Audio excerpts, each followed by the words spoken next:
Hi, this is Nilton, and thank you so much for considering taking the JUnit 5 course for complete beginners.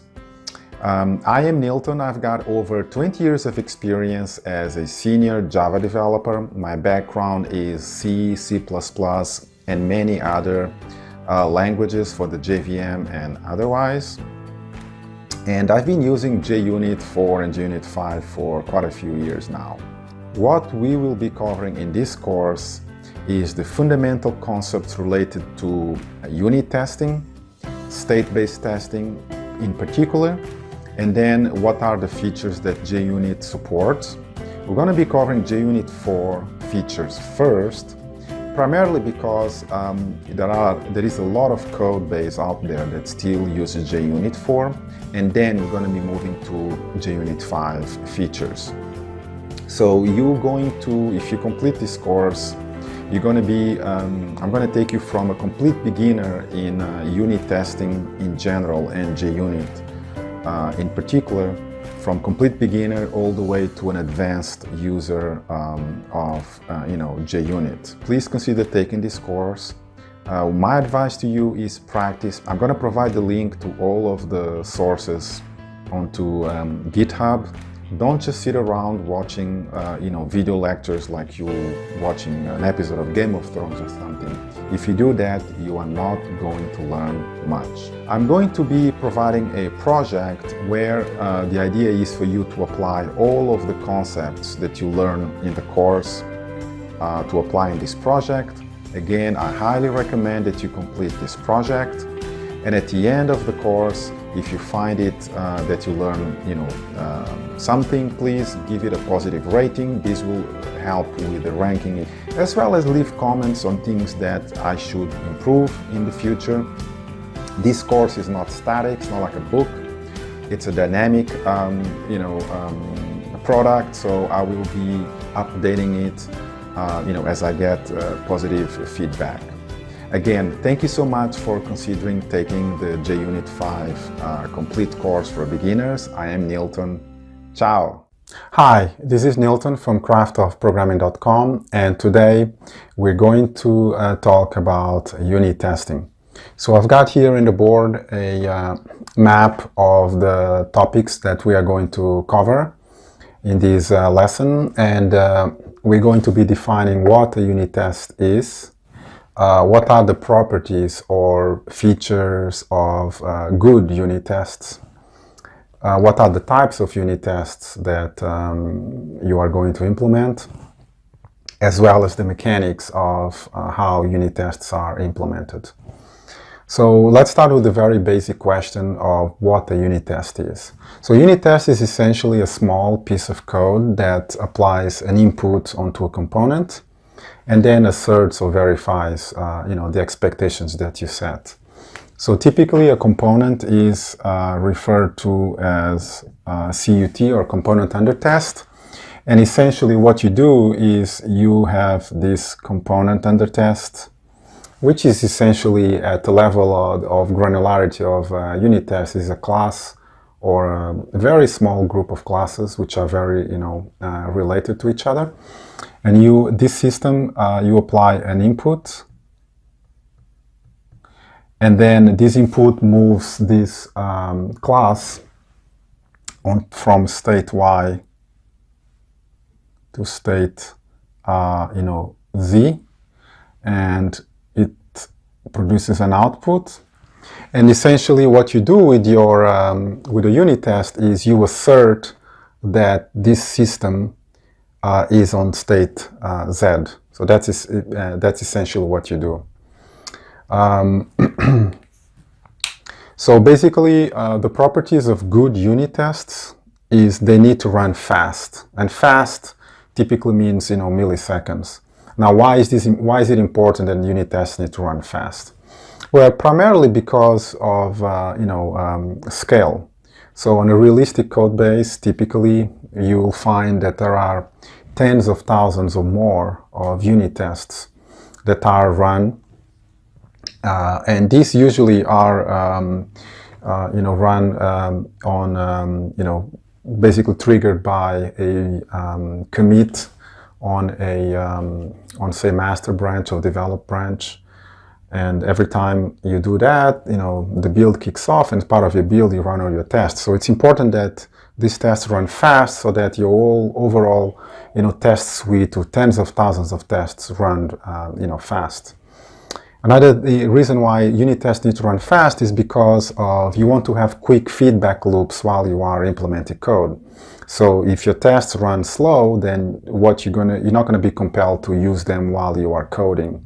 You want to have quick feedback loops where you implement something and then you run your tests, typically to make sure that, if you are adding a new feature, that you're not breaking any existing tests. So it's important that you have this quick feedback loop that gives you confidence that you're not breaking anything as you are developing a feature. So again, tests that run fast, you're going to be encouraged to run them often as you develop, features. So another good property of unit tests is that they need to be small and focused, right? Typically a test is a method, and they should test only one single piece of production code logic. And one good heuristics to check that tests are small and focused is that they should not have any control, flow statements like ifs or elses or whiles or loops. If you start seeing the need to implement these in your single test methods, then this is a sign of bad practice. It's a smell, and at that point you need to be thinking about breaking this method into multiple individual tests. Another good property of unit tests is trustworthy. And what I mean by trustworthy is that the developers in your team need to trust the tests. And one metric for that is that tests should not produce false positives nor false negatives. Now, false positive is essentially a test that basically has an assertion failure for for production code that is working. This assertion failure is a problem of the test, not of the production code. Conversely, a false negative is when a test fails to detect an actual bug on production code. So as you can imagine, either of these things are bad for a test or a test suite, and if this starts happening with frequency, then what's going to happen is people start lose trust on the tests, and then they will probably just add the infamous @ignore annotation to the test, and because they just don't trust them. Another important thing to a test is readability, which is closely related to maintainability of a test. And essentially here, what you should really pay attention to is observe good object-oriented practices when writing tests. So all of the good object-oriented practices, and idioms that you apply when writing good object-oriented code in production, you should observe them while writing unit tests, because after all, unit tests are, source code.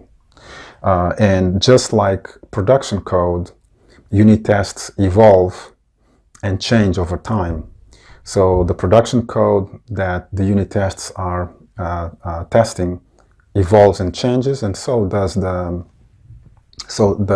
unit test. So it's important that unit tests are readable and maintainable. So don't forget that these things last for a long time. The original developer may have left the team. So it's important that any new developer that looks at a test understands it quickly what it does, and it's able to extend it or to make changes to it.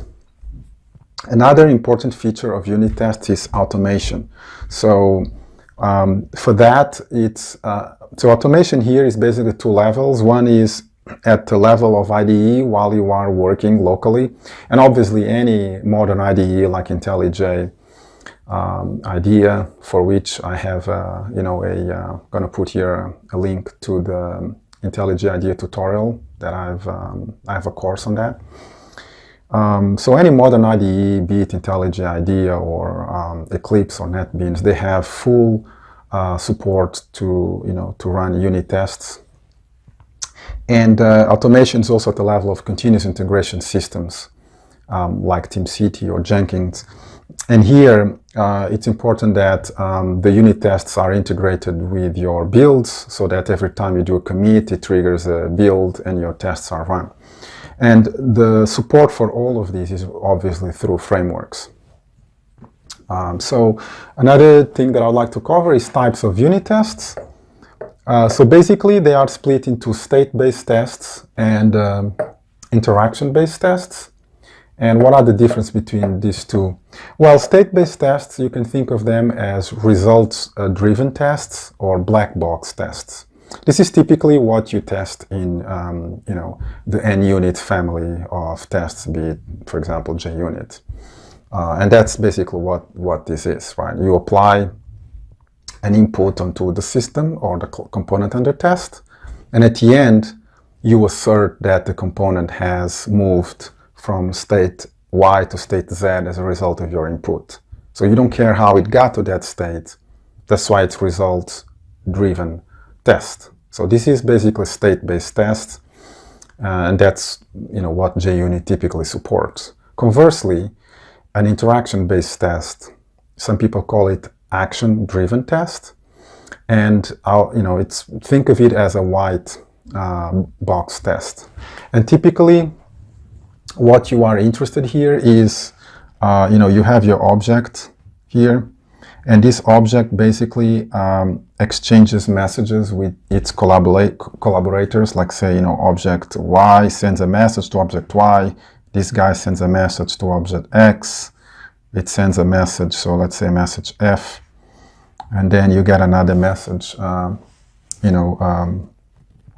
G, there is another message here from another object, Z, that sends a message to this, H. So essentially what you are testing here is the interaction or the exchange of messages from your object with its collaborators, like object Y here, object X, object Z. So that's why I call it a white box test. You are actually checking what messages were exchanged between your object under test with its collaborators. And this typically, you can go to the level of which parameter actually got, was transmitted with that message. You can make assertions at that level. And this typically is supported by mocking frameworks. For example, Mockito or EasyMock or TestNG in the Java ecosystem. But for JUnit is really focused on state-based test or results-driven test. So now we've covered what unit tests are, properties of good unit tests, as well as types of unit tests. Now, how do you go about, implementing these? What is the support that you have for unit tests in the Java world? So this is basically done, obviously, with JUnit, framework. So for this course, we're going to focus on JUnit 4 and JUnit 5. I will start with covering JUnit 4, even though JUnit 5, as of March 2019, when I'm recording this, is already released. But the reason why I want to cover JUnit 4 as well is because there is a lot of code base out there that is using JUnit 4. So, the odds that you are going to join a project that is using JUnit 4 is just too high. So it's important to be familiar with JUnit 4, and obviously we're going to cover, the new features of JUnit 5 as well. So what I have here is the mechanic or the anatomy of a, JUnit test. So essentially the tests are, marked or tagged with a run with, so that's the basic JUnit runner. And the class under test itself typically has a before class annotation, an after class annotation, and then before, after, and test. So the before class annotation is applied to a public static void method, and this is run once when the class is loaded. So you load the class under test, and this method is run. Conversely, the after class annotation is must be applied to a public static void method. The name of the methods, incidentally, don't really matter. What matters is that the modifiers, the before class annotation needs to be applied to public static void method, as well as the after class annotations. But like I was saying, the before class is applied to a method that is executed only once when the class is loaded, and the after class annotation is applied to a method that is invoked after all of the tests in a class under test are run, including the teardown method. So before class and after class, you would use them to do, static initialization of state that you would need before all the tests in a class under test, and for the after class, all of the cleanup that you need to do once. Before and after annotations are applied to instance methods, public void instance methods. Again, the name don't really matter. By convention and for historical reasons, they are called setup and teardown respectively. And these two methods are called before and after each of the test methods respectively. So a test method is tagged with the test annotation, and again, a test method needs to be a public void method. Again, the name doesn't really matter. And before each of the methods, the test methods which are annotated with the test annotation are run, the method setup is run, and then after the test method successfully finishes, the method teardown, which is annotated with the after annotation, is run. So actually, that reminds me of one important thing that I didn't mention here of good properties. Another good characteristic of a test is that they should be isolated. What do I mean by that? What I mean by that is that the state that basically the state after a test terminates needs to be the same as the state before the test terminates. So obviously, if a test typically modifies the state, so you need to make sure that the state is restored to the state before the test ran. And this is what you would do with the before and after methods. So there should not be any dependencies on the order, for example, that you execute tests. This is a sign of that the tests are not isolated, that there are interdependencies between the tests. So to fix that, you need to make sure that, like I said, after a test finishes, you need to restore the state to the way it was before. And this is why you'd use the before and after methods. So I think that's pretty much it as an overview of what we are going to be covering.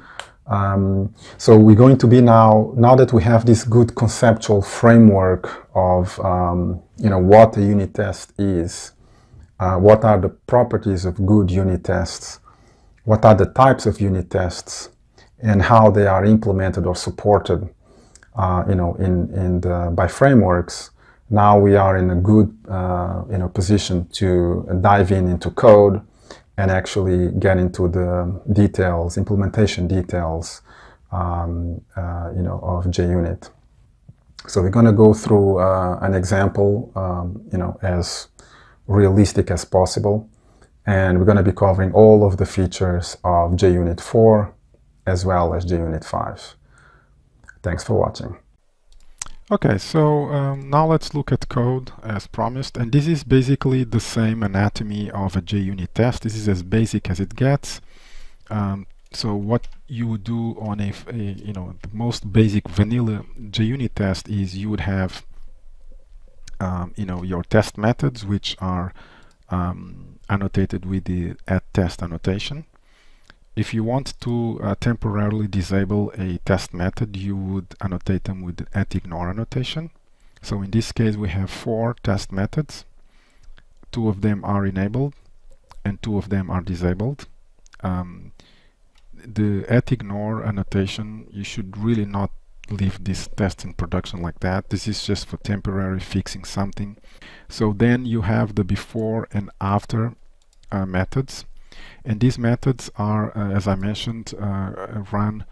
The setup method is run before each of the test methods, and the teardown method is run after each of the test methods run. So they will be used to initialize state that the test method needs, and teardown would be to clean up or restore the state to the way it was before the test method ran.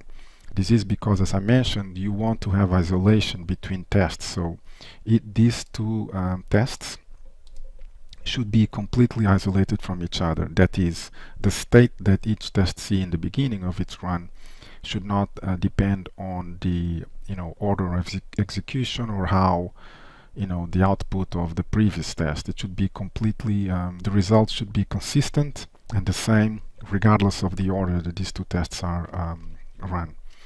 And lastly, the before and the after class annotations, as I mentioned at whiteboard, are used to basically used for methods that you want to execute only once. So for example, you would want if you want to connect to a database, you would put it on the before class, on a method annotated with before class, because it's an expensive operation that you want to do only once. You definitely don't want to do that database connection before each test. It's just going to slow down the test. Remember, one of the properties of the test that I mentioned was they need to run fast. So you would do these kind of things only once. You'd put them on the method annotated before class, and then lastly, before the test is after the test runs, you would then release that database connection. Again, you would put it on the destroy expensive resource method, which is tagged with the after class. So each of these methods, all of these methods are they have just a system out for us to see what exactly happens when I run this this test using the so I'm using the IntelliJ IDE graphical runner. As I mentioned, any modern IDE, IntelliJ IDE, Eclipse, NetBeans have an integrated graphical runner for you to run tests. I'm assuming that you are familiar with IntelliJ IDEA. If not, please refer to, which I'm going to put a link here, a card here. Refer to my complete IntelliJ IDEA tutorial course, where I take you from a complete beginner of IntelliJ IDEA all the way to an advanced user. So please refer to that course if you are new to IntelliJ IDEA. So anyway, now that we ran the test, let's see what we get here.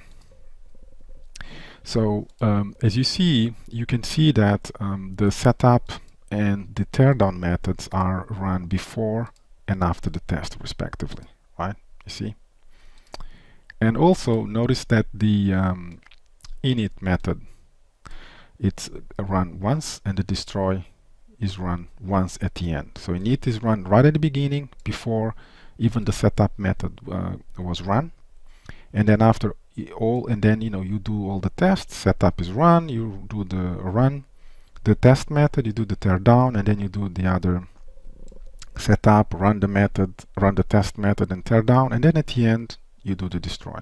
So this is how fundamentally the life cycle of JUnit in terms of the initialization, setups, and teardowns of resources. Okay. Another thing I want you to see is that the methods that are disabled, with the @ignore annotation, will not run. Okay.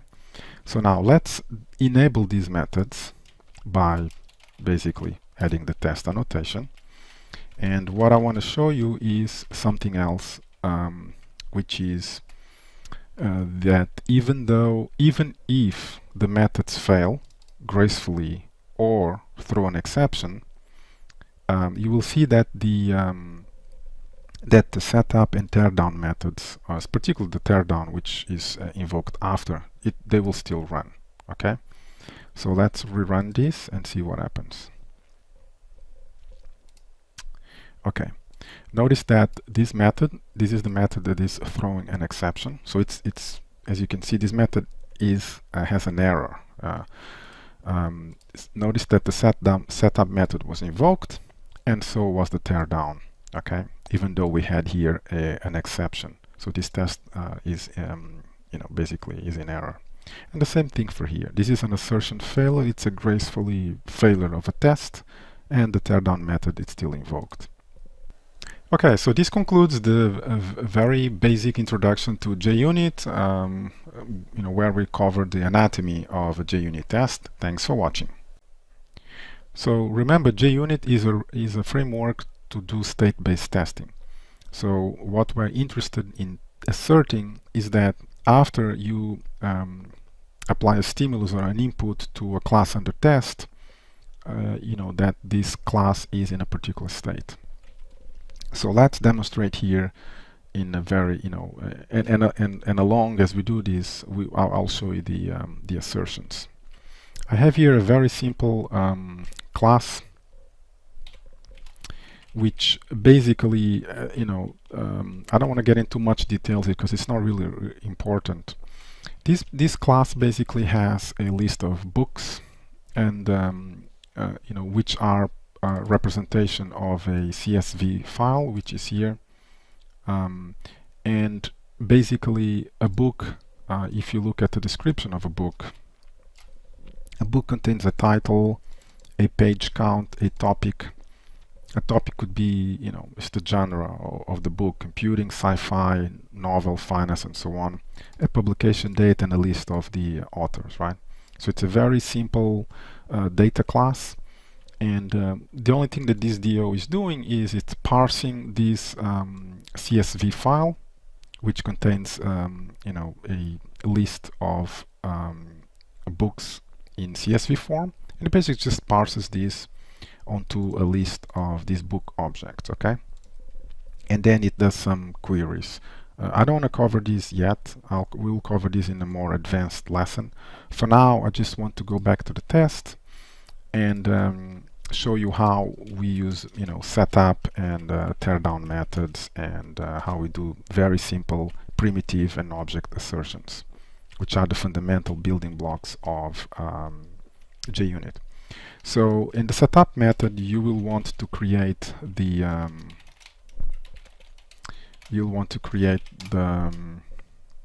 the object. So it's going to be a book DAO. And conversely, in the teardown methods, you will want to destroy it. So remember, the idea is that we don't want this state to, to basically be carried over, so to speak, between test runs. So whatever we do on a test, we want to clean up after ourselves. So doing the object initialization in setup method and then nullifying it on the teardown method guarantees that each test basically gets a clean book DAO object, which is what you want. So another thing I want to do with this DAO object is get the library. So first I need to parse the library from a path, a default path where I have this file stored. So I parse this, and then I want to get the library, and I want to assign it to a field. So I'm just going to extract a field called library, and that should be that. Let's just do this here. And also here, obviously, I want to nullify the library field. Okay, good. So this is how you fundamentally do things in JUnit. So setup method initializes the state or the component under objects. As I said, you may use the the before class method to assist you with that for one-time action, and then the teardown method basically either nullifies or clears the state or what have you, in typically in the opposite order that you initialize the resources. So think of it as the constructor or initialize things, and this would be the destructor for each and every method. Okay, so now that we have a library of books, then let's just exemplify by doing some very simple assertions here. So primitive assertion examples. If you look at this test class for JUnit, you will see that assertions basically come. So the most fundamental assertions that you can do is assert false and assert true. Okay, so and one interesting thing or point to note in JUnit is that the assertions basically are overloaded, and they come basically in two flavors. One is one that has just a condition, and another one that has a message. This message is basically the error message that the test would print to standard output or to a log in case of a failure. And this overloading of an assertion method with and without error message, it's consistent all over. Another important thing is the order of the expected and actual methods. Typically, JUnit has the expected method first, the parameter, and the actual is usually the last parameter. And again, you have two variants, one with the message and one without the message. So let's start with the most simple assertions examples first, and then we're going to move to object assertions and array assertions. So the most fundamental way to assert is just the assert true statement, right? And basically, like I said, you have two variants, one with the error message and one without. And for example, for this particular example, library size, I can just say if the size equals to 10, then this should be true. Why? Because the book CSV I know that it is loading 10 books. Okay, so another variant of this assertion is one that takes a message, which is the first parameter, and this message is the error message. So you would use this to report a failure, and you would say size should be 10. I mean, obviously this 10 would be extracted as an expected parameter, but anyway, this is just for the sake of example. And one similar to assert true is obviously assert false. And I could assert that the size, that it's false, that the size is not 10. Okay, so this is the most fundamental way you would assert, and if I run this, then it should pass. Okay, good. So then the other very fundamental way to assert things in JUnit is object equality and identity, and also check for nulls. So you do assert null, right? So that's the most fundamental thing you can do. And for example, I could say that if I use some full string here, full, and I assert to null, then I could assert that that this is true. Assert, then you have the opposite of a certain null, which is assert not null. So we know that this object library is not null. Okay, so this is the basic things you can do with references. Then object equality equals, so this you have primitive equality and you have object equality. So when you do for object equality, this actually will invoke the equals method on the object. So for example, assert that it equals that the library size is 10. That's one thing I can do. So different than assert equals is assert the same, and this is object identity. So this, if I type correctly, library and library are the same object, right? However, assert not the same. If I were to instantiate an object here, new object, then it's true that these two objects are not the same, because the same, remember, tests for object identity. So this here, assert same, is exactly equivalent to assert true that this object is equal to this. Okay? So if I now run this, then everything should pass. Okay? So again, assert true and assert false are the fundamental ways to do assertions in JUnit. You can test for reference types, nullity or equality of objects, and using object identity. Lastly, I'd just like to cover how you would test for arrays equality. So as you can see, this method is heavily overloaded to support all types of primitive arrays as well as object arrays. So let's exemplify with a simple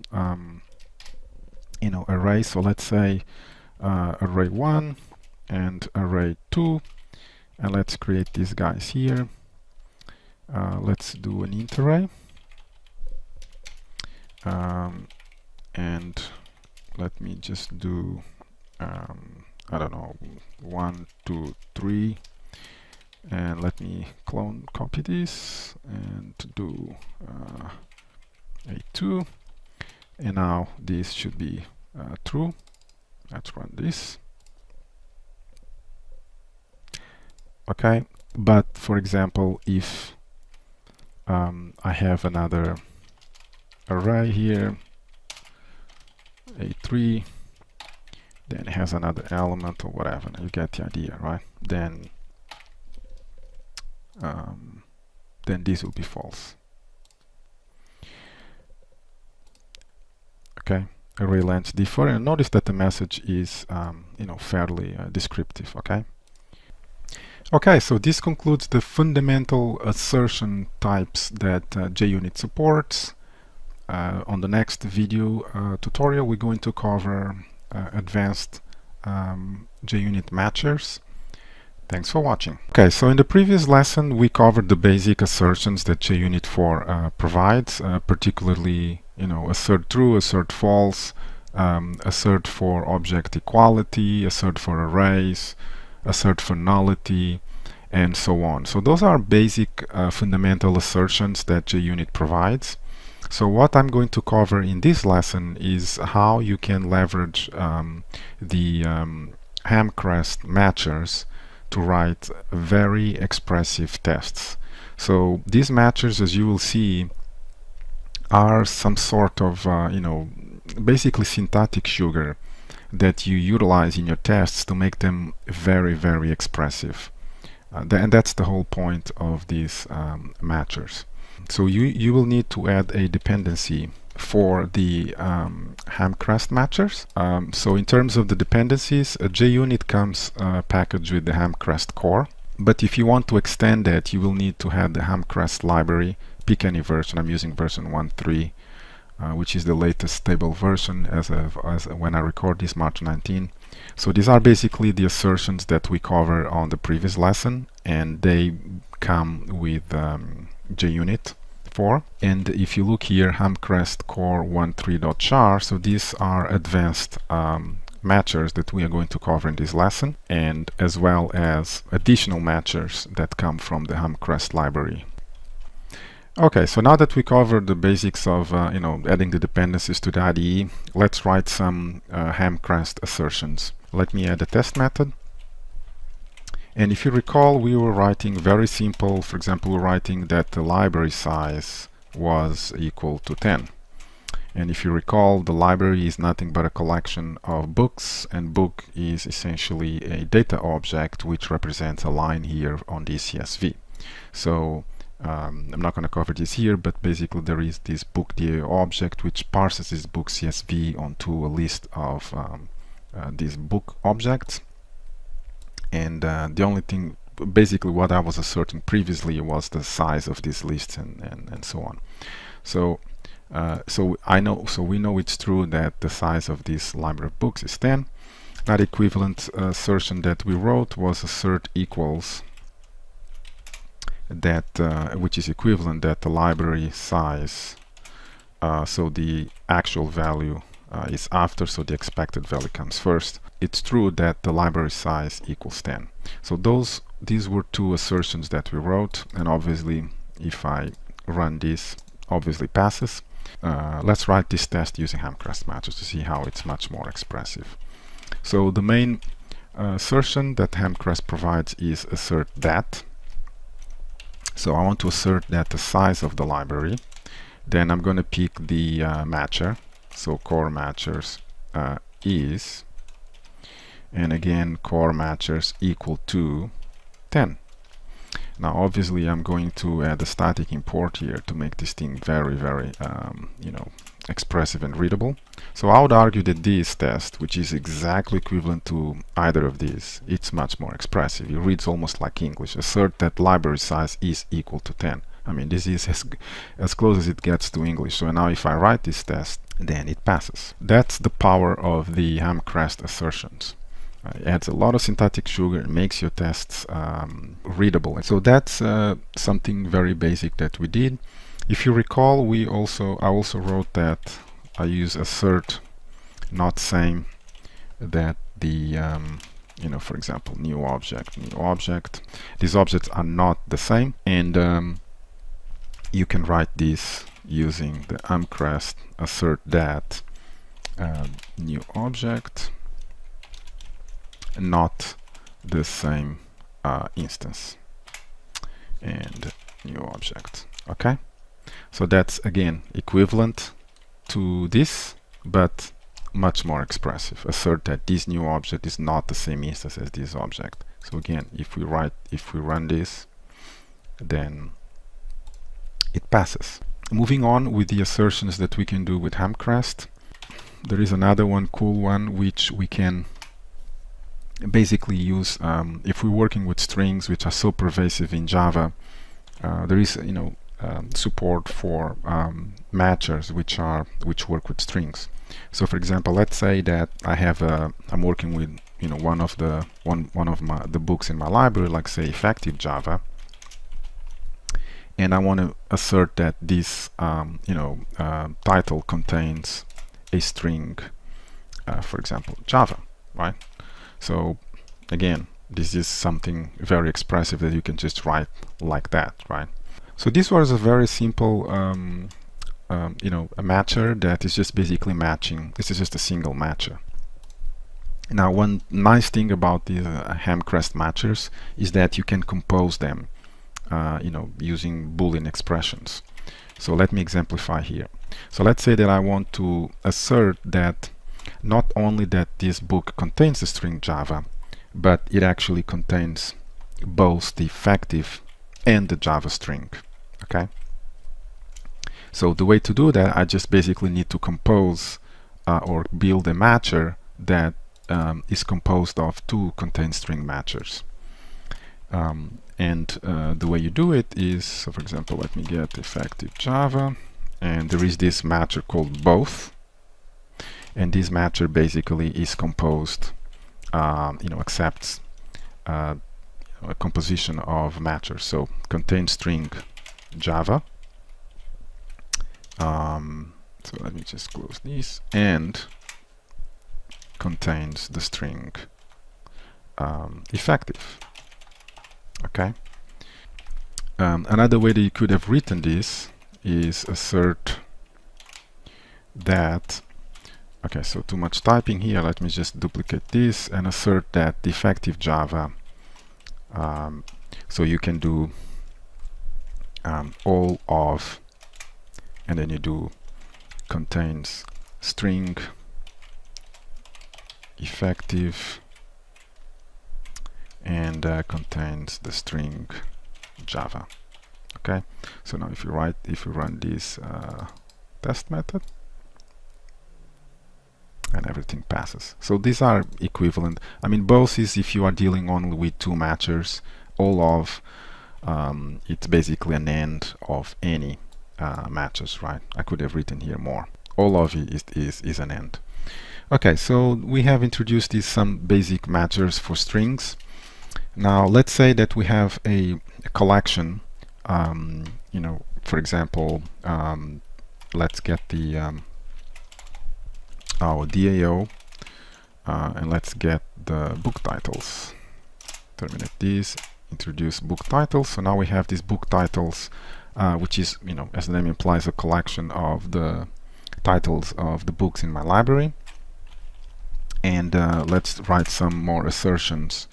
So I can assert that, for example, let's say I'm trying to determine whether one of the books in my library, you know, he is the effective Java book.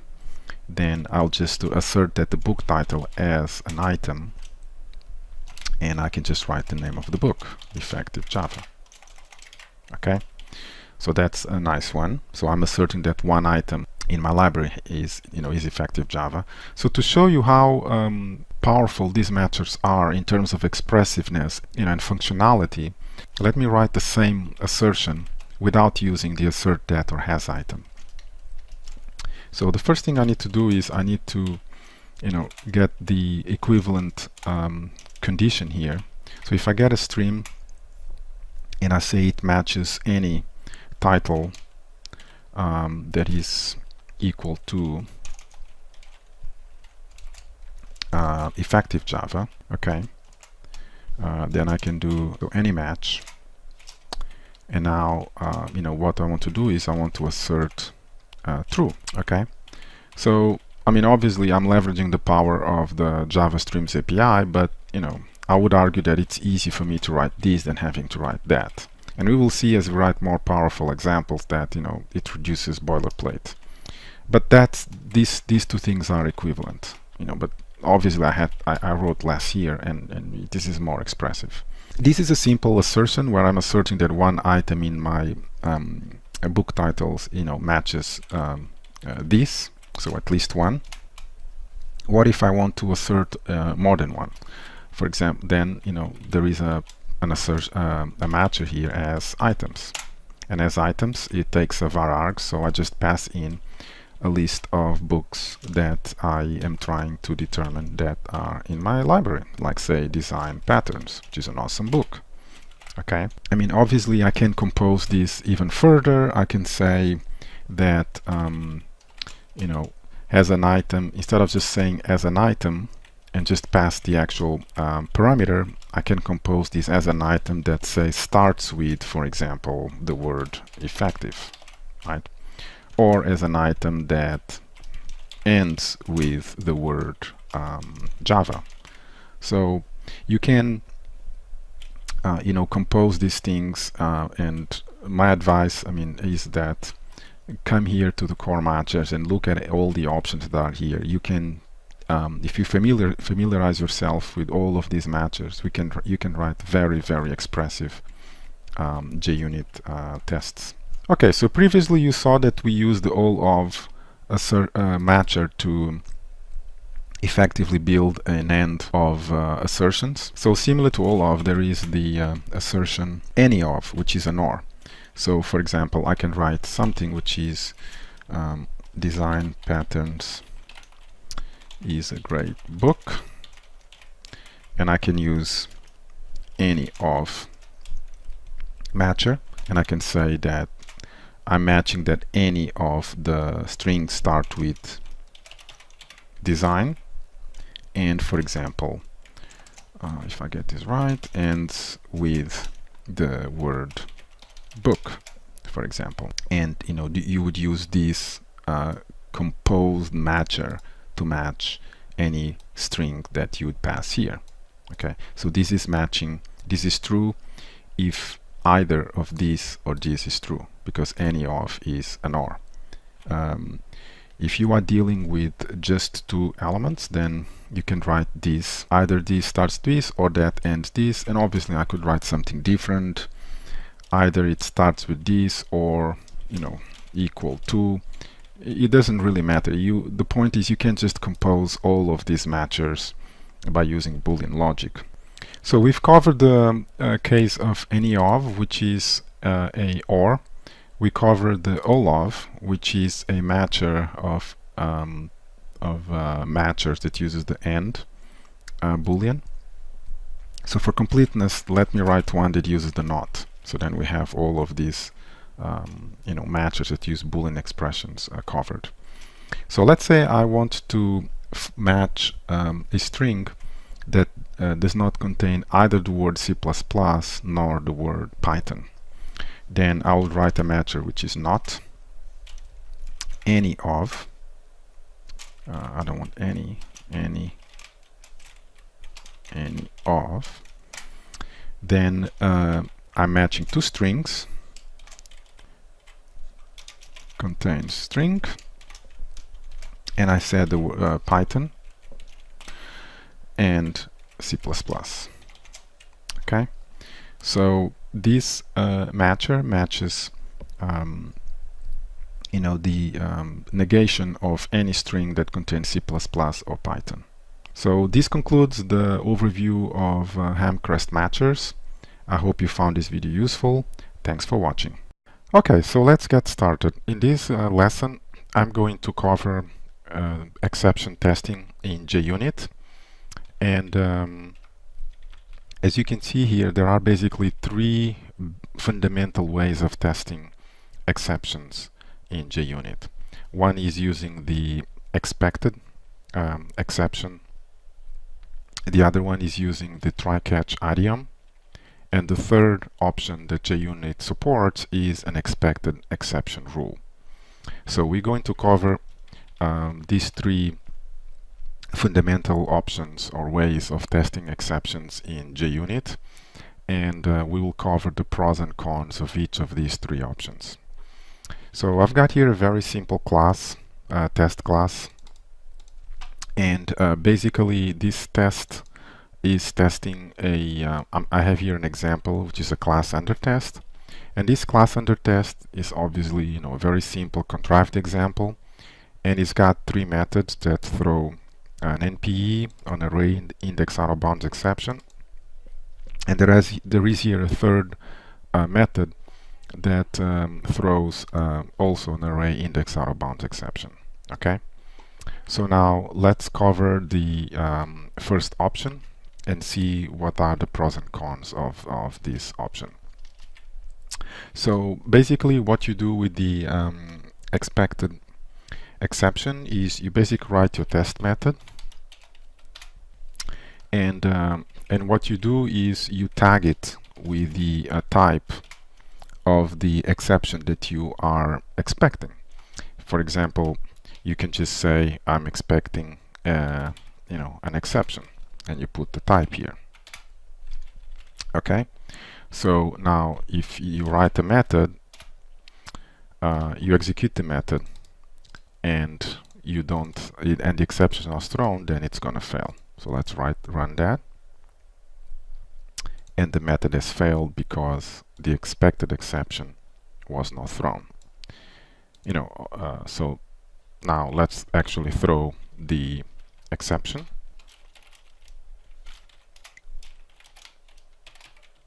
So let's throw the exception with some full message. It doesn't really matter, and let's just add the exception to the method signature, and let's run it again, and notice that the method has passed. Okay, so but obviously this is a very it's not specific enough. So let's say that you are interested in testing that a specific subclass, a specific type of exception is thrown. For example, an index out of bounds exception. Okay, let's test this case. So what you do is you would invoke your method. So let's create an instance of, so obviously it's not the DIO that I want. Let me create an instance of my class under test here, and let me assign this guy here. So I've got my class under test, and let me invoke a method. So now let's invoke a method that throws an NPE, for instance. So because I'm invoking a method that throws an NPE, but I'm expecting an index out of bounds exception, then the test should still fail. Okay, so it's failing because you are expecting this exception type to be thrown, but a different exception type was thrown. So obviously now if I invoke the method that throws the expected exception type, then the test should pass. Okay, so this is a very convenient way of testing a method in production code for which you are expecting that a certain exception type is thrown. There are basically two limitations. Firstly, you cannot assert against the message of the exception. So this exception, in this very contrived example, actually has an exception message. And I might be interested in my test method to test that not only the exception of a particular type was thrown, but also that it has a message. So I can't assert on the message. And there is also another limitation of this option of testing exceptions, which is any exceptions thrown here in this method, the test will pass. And this might not be what I'm interested. So for example, let me demonstrate. So again, I have here this under test. And let's assume that I want to assert that this method actually throws the exception. But before that, I'm actually calling some other method here. For example, print the first book title. But there is a problem here. So the problem is that this method, as you can see, also throws an array index out of bounds exception. It's not even gonna get here. One way to test it is just, let's just write something here. Print current class name. Let's just do that. And let's run our test method. Okay, so the test passed because the index out of bounds exception was thrown, but notice that it never got to our method here, which is printing, this message in to standard out. Okay, so the second method or option is using the try-catch idiom. So this is option 2, using the try-catch idiom. So let's add a test method, and this test method, let's just call showcase the exception handling or exception testing using try-catch idiom. So essentially what you do is get your class under test, and you invoke the method that throws the exception, and you surround it with a try-catch block and you catch the exception of the type that you are testing, or that you're expecting to be thrown. Okay, so then what you do is you write after the method is thrown, if the exception is not thrown, you write a fail. You add a fail statement, and this fail statement basically, typically, you write a message that mentions that the exception type that you are expecting to be thrown, expect an exception, blah blah blah, to be thrown, and also here you write assert that the message, if you use the core matchers, contains the string array index out of bounds exception. And let's just do a static import here to make this thing more readable and expressive. So that's essentially the idiom that you utilize. So you invoke the method that that you are expecting to throw a specific exception. You catch that exception, and that enables you to assert not only that the exception was thrown, but also you can assert the message inside the exception. So these are the main advantages of this idiom. It enables you to assert on the message. So another advantage of this method is that I can be very specific on the method that I'm expecting an exception to be thrown. So unlike the previous case where any method in the test would throw an exception and I would not know which, here I can be very precise and I'm saying only if this method throws an exception the test will pass. For example, if I'm calling this other method that throws an exception, output it outside of the try-catch block. And if this method throws an exception, then the test will fail, and I will know immediately why. For example, let's run this to demonstrate. So notice that the test failed because there was an index out of bounds exception thrown here outside of my try-catch block. So this idiom enables me to be very precise, and also to now if I run this method, it will pass, and I can also assert that not only the exception is thrown, but it was thrown with a specific message. So the third and last way of testing exceptions in JUnit is to use the expected exception rule idiom. So you basically declare a rule. These rules must be public, by the way. By convention, they are named thrown, but you can name it whatever you want. It's just a convention. And what you do is, let's add our test method here. And what you do is, this is a very declarative way of testing exceptions. So you basically set a bunch of expectations. So set expectation 1, set expectation 2, and so on. And then you do the actual test. So basically what you're doing here, you're setting what you are expecting that's going to happen when you do the actual test. And if all of the expectations that you set here happen, then the test passes. If at least one of them fails, then the test fails. And this way of declarative setting expectations before you do the actual test is very common in mocking frameworks like Mockito, which we will cover in the next course. So let me set a bunch of expectations here to illustrate. So what we've been testing is that an array index out of bounds exception is thrown. So that's my first expectation. And also that it is thrown with a specific message, that it contains an array index out of bounds exception. And now I'm going to do my actual test, and throws an array index out of bounds exception. So basically I'm expecting that when I invoke this test, that it will throw this exception type, and that the message of the exception will contain this string. Okay, so let's run and see what happens. So notice that it passed. Let's say that I'm expecting that the array index out of bounds exception is thrown, but I invoke a method that throws an NPE, then the test should fail. And it fails saying that I'm expecting an array index out of bounds exception, but I actually got an NPE. Okay, so this concludes the 3 options that JUnit supports for exception testing. So I hope you found this video useful.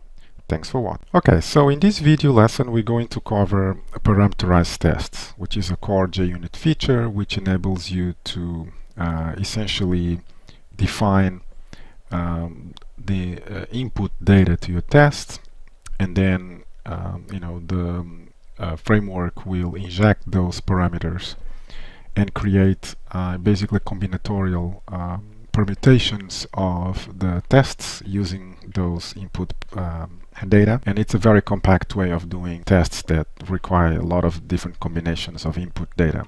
So I've got here a very simple factorial class. Let's just implement it, very simple. Let me just create a public static int method compute.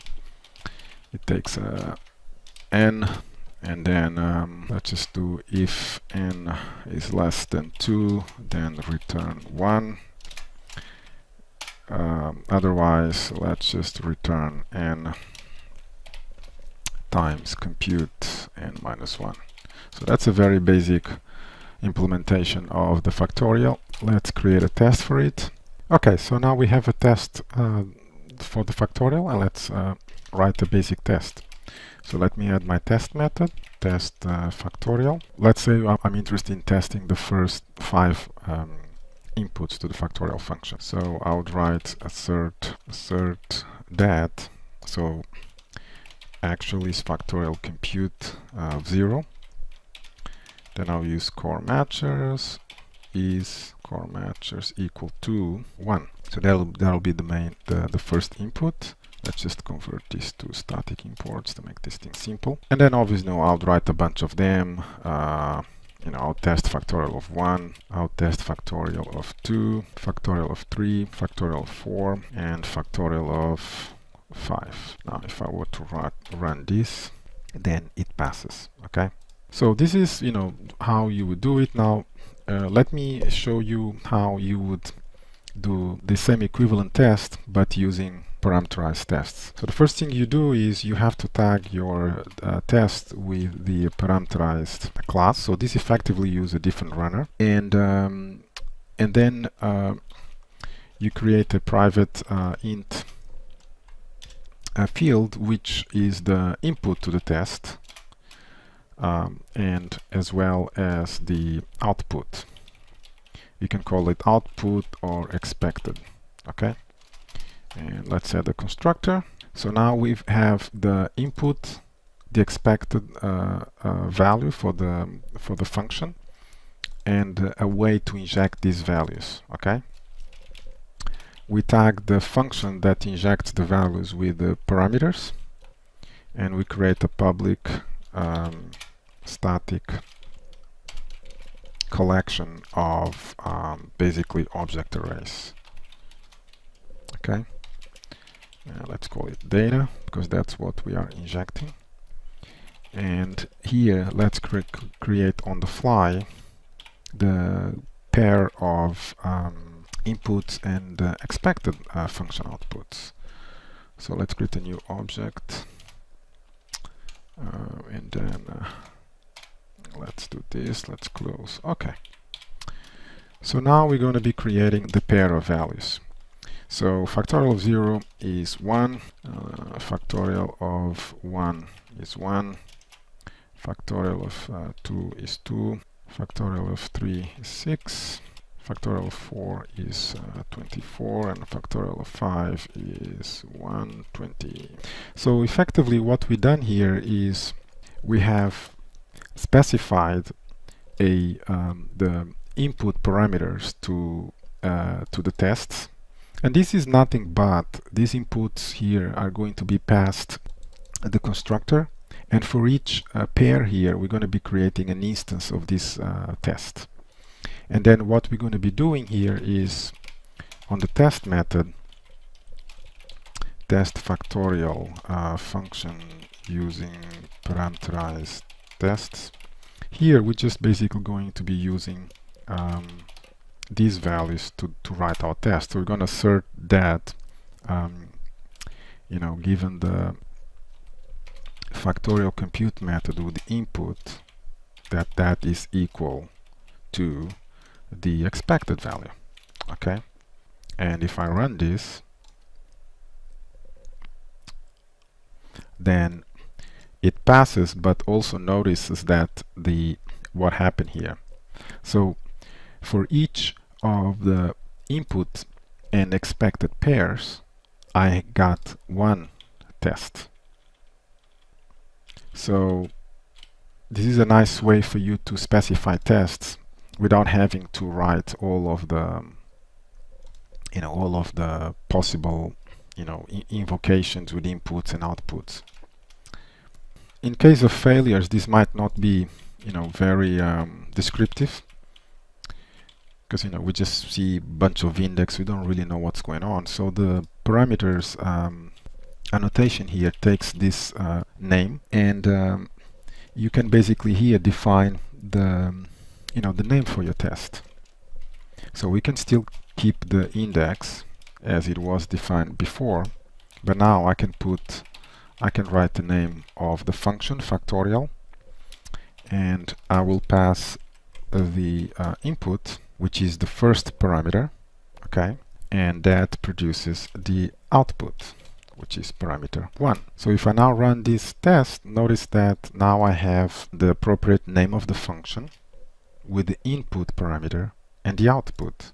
So now in case something fails, I can immediately see, okay, what is the test that failed given what input or expected output was. So another way that you can do dependency injection of the inputs and expected outputs for parameterized tests is by using the parameter.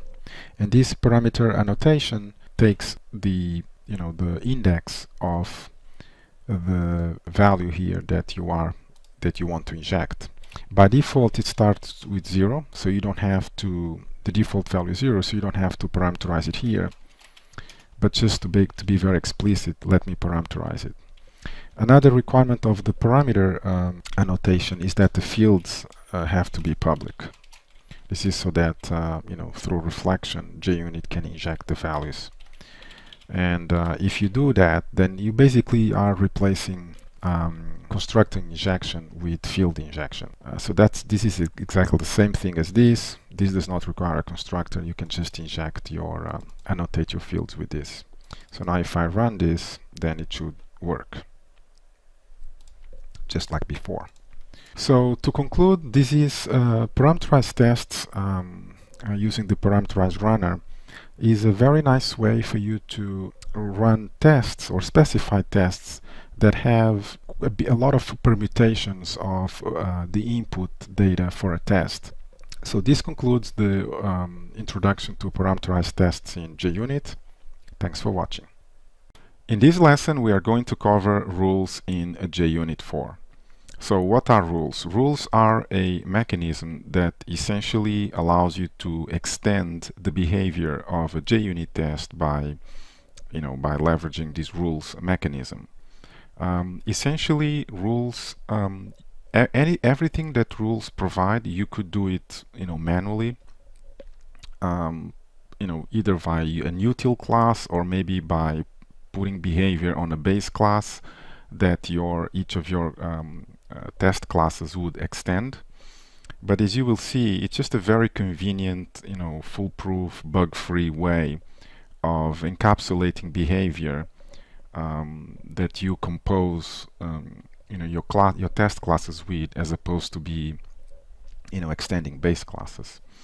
So JUnit 4 as of now comes with these provided rules. So basic rules are split into provided rules, which is rules that you can just use as is, and then custom rules. Custom rules is nothing but the JUnit 4 mechanism that allows you to extend the behavior or implement your own rules or extend the behavior of an existing external resource rule, for instance. So we're going to cover each of these provided rules here. So the first rule, which is the expected exception rule, I have already covered in the exception lesson. Please refer to that lesson for details on the expected exception rule. So let's cover the temporary folder rule. So recall that from the exception lesson, when we use the expected exception rule, that rules are defined by using the rule annotation, and then you basically do public final temporary, and then you put the name of the rule. Okay, new temporary folder rule. Okay, so this is essentially how you declare a rule. You tag it with the rule annotation, and you define the rule as a field of your class. So now, what does this rule do? So as you can see from the name, this rule extends the behavior of your test by providing a mechanism to create temporary files or folders that are, as the name implies, after you're done with your test, they are automatically deleted and cleaned up. So every time you have a test that needs to create some folders or some files, as you can imagine, it's a pain for you to manually have to create those files and then release or delete those files. So temporary folder rule enables you to do all of that automatically without you having to do all of that boilerplate code. So if you look at the interface, you basically have a way to have a few factory methods here. So you can basically create a temporary file, or create a temporary folder. If you create a temporary file, you have two options. One is the option without an argument creates a randomly named file, in the JUnit temporary folder. And this option that takes an argument obviously creates a file with that name. The folder factories, there are three folder factories here. The new folder just creates a randomly named folder. This one creates a folder with that name, and this allows you to, via these var arguments, to create deeply nested folders. So for the sake of this example, let's use the new file, and let's just give some file name, and let's assign this to a local variable here. And I suppose I could also create a new folder with the name foo. So let me add a breakpoint here and debug this test for you to see where each of the files are being created. So notice that the file has been data.txt is being created on this randomly generated JUnit folder, as well as the foo folder file. So one thing before moving on is that as of version 4.12 of JUnit, one limitation of the temporary folder rule is that if for some reason you cannot delete the temporary folders of files, you are not notified about it. You don't get any error. So starting at version 4.13, I think, they added the ability to do a strict verification of the ability to delete these temporary resources, files or folders, and if that fails, then you get an assertion failure. So, and that's basically what you would do. So the usage is exactly the same, the type is the same, you just use the builder pattern to create the temporary folder rule. It's red here because I don't have the version I'm using is 4.12. So the next rule is the that we're going to cover. So we cover the temporary folder rule. Let's talk about the test name rule. Okay, so let's add our test method. So as you can imagine, the test name rule is a rule that enables you to get access inside the test to the name of the method, and run a very simple assertion for you to see how to use this. So test method, assert the test method, then let's use the core matcher is core matcher equal to name get method name, and as usual let's just import this statically and here as well. Okay, and obviously if I were to have another test method here, then if I were to run this, actually let's just run the whole thing, then it passes. Okay, so moving on, the next rule we're going to cover is the timeout rule. So the scenarios are when the test is executing a long operation, perhaps connecting to a database or loading some resource off of a socket connection, or doing some lengthy operation, perhaps some crazy scientific computation, and you want to make sure that the test doesn't exceed a certain upper bound.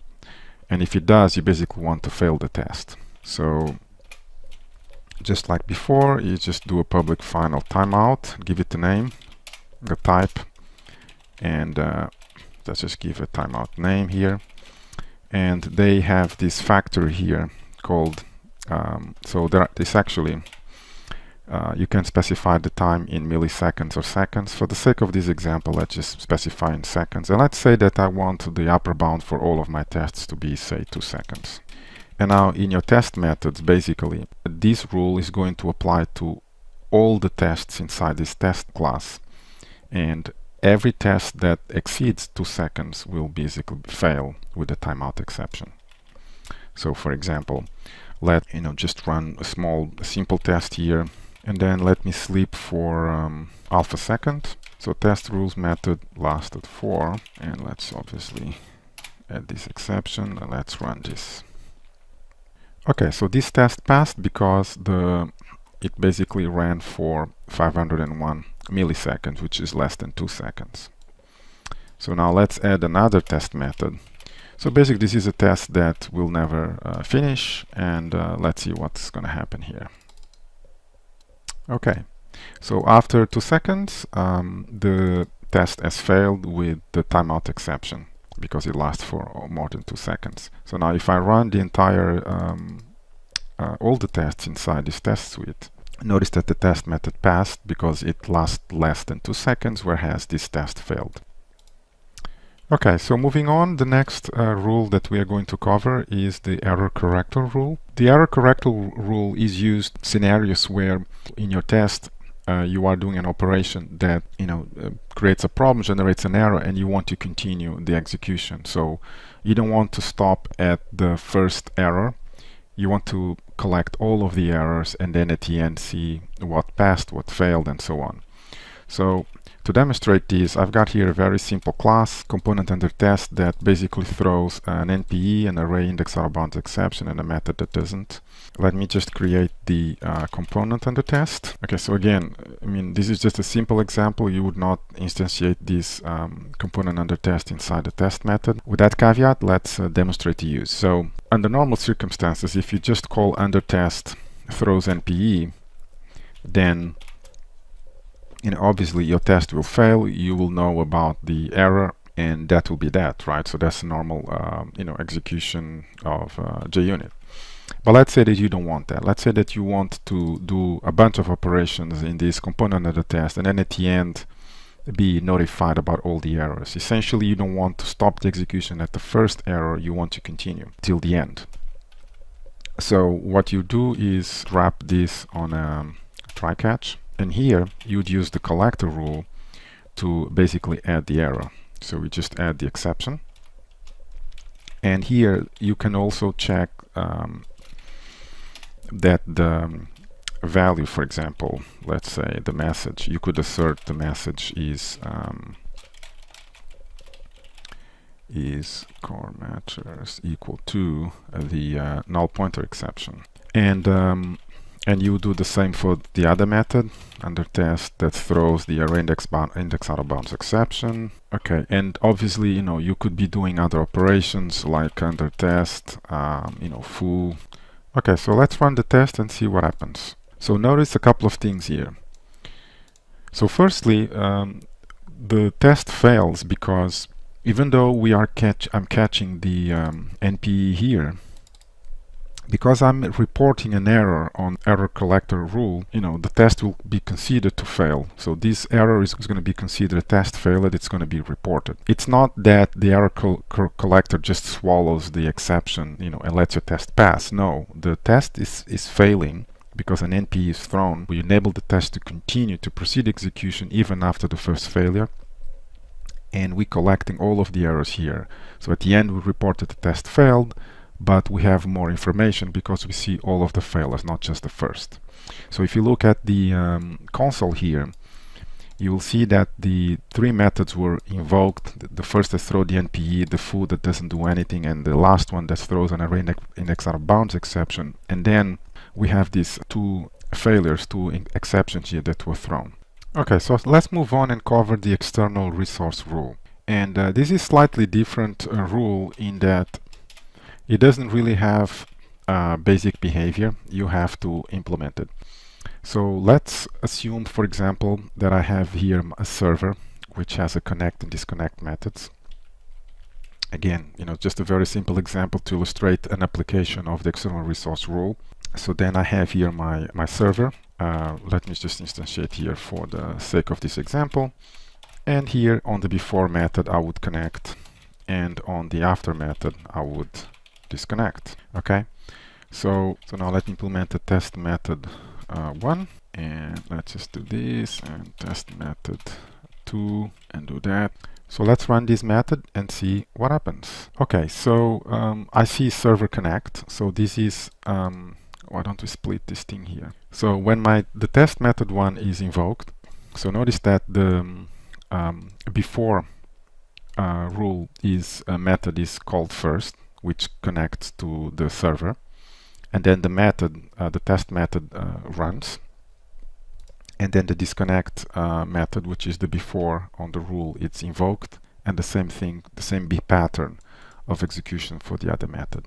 I mean, obviously this is not exactly what we want, because this is essentially the before and after annotation and methods behavior. Okay, what we want is for this to be called only once the server connect before every test, and then the server disconnect to be called at the end after all tests have executed.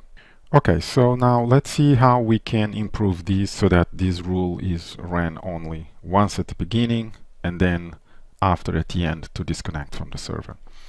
So this is where the class rule come into play.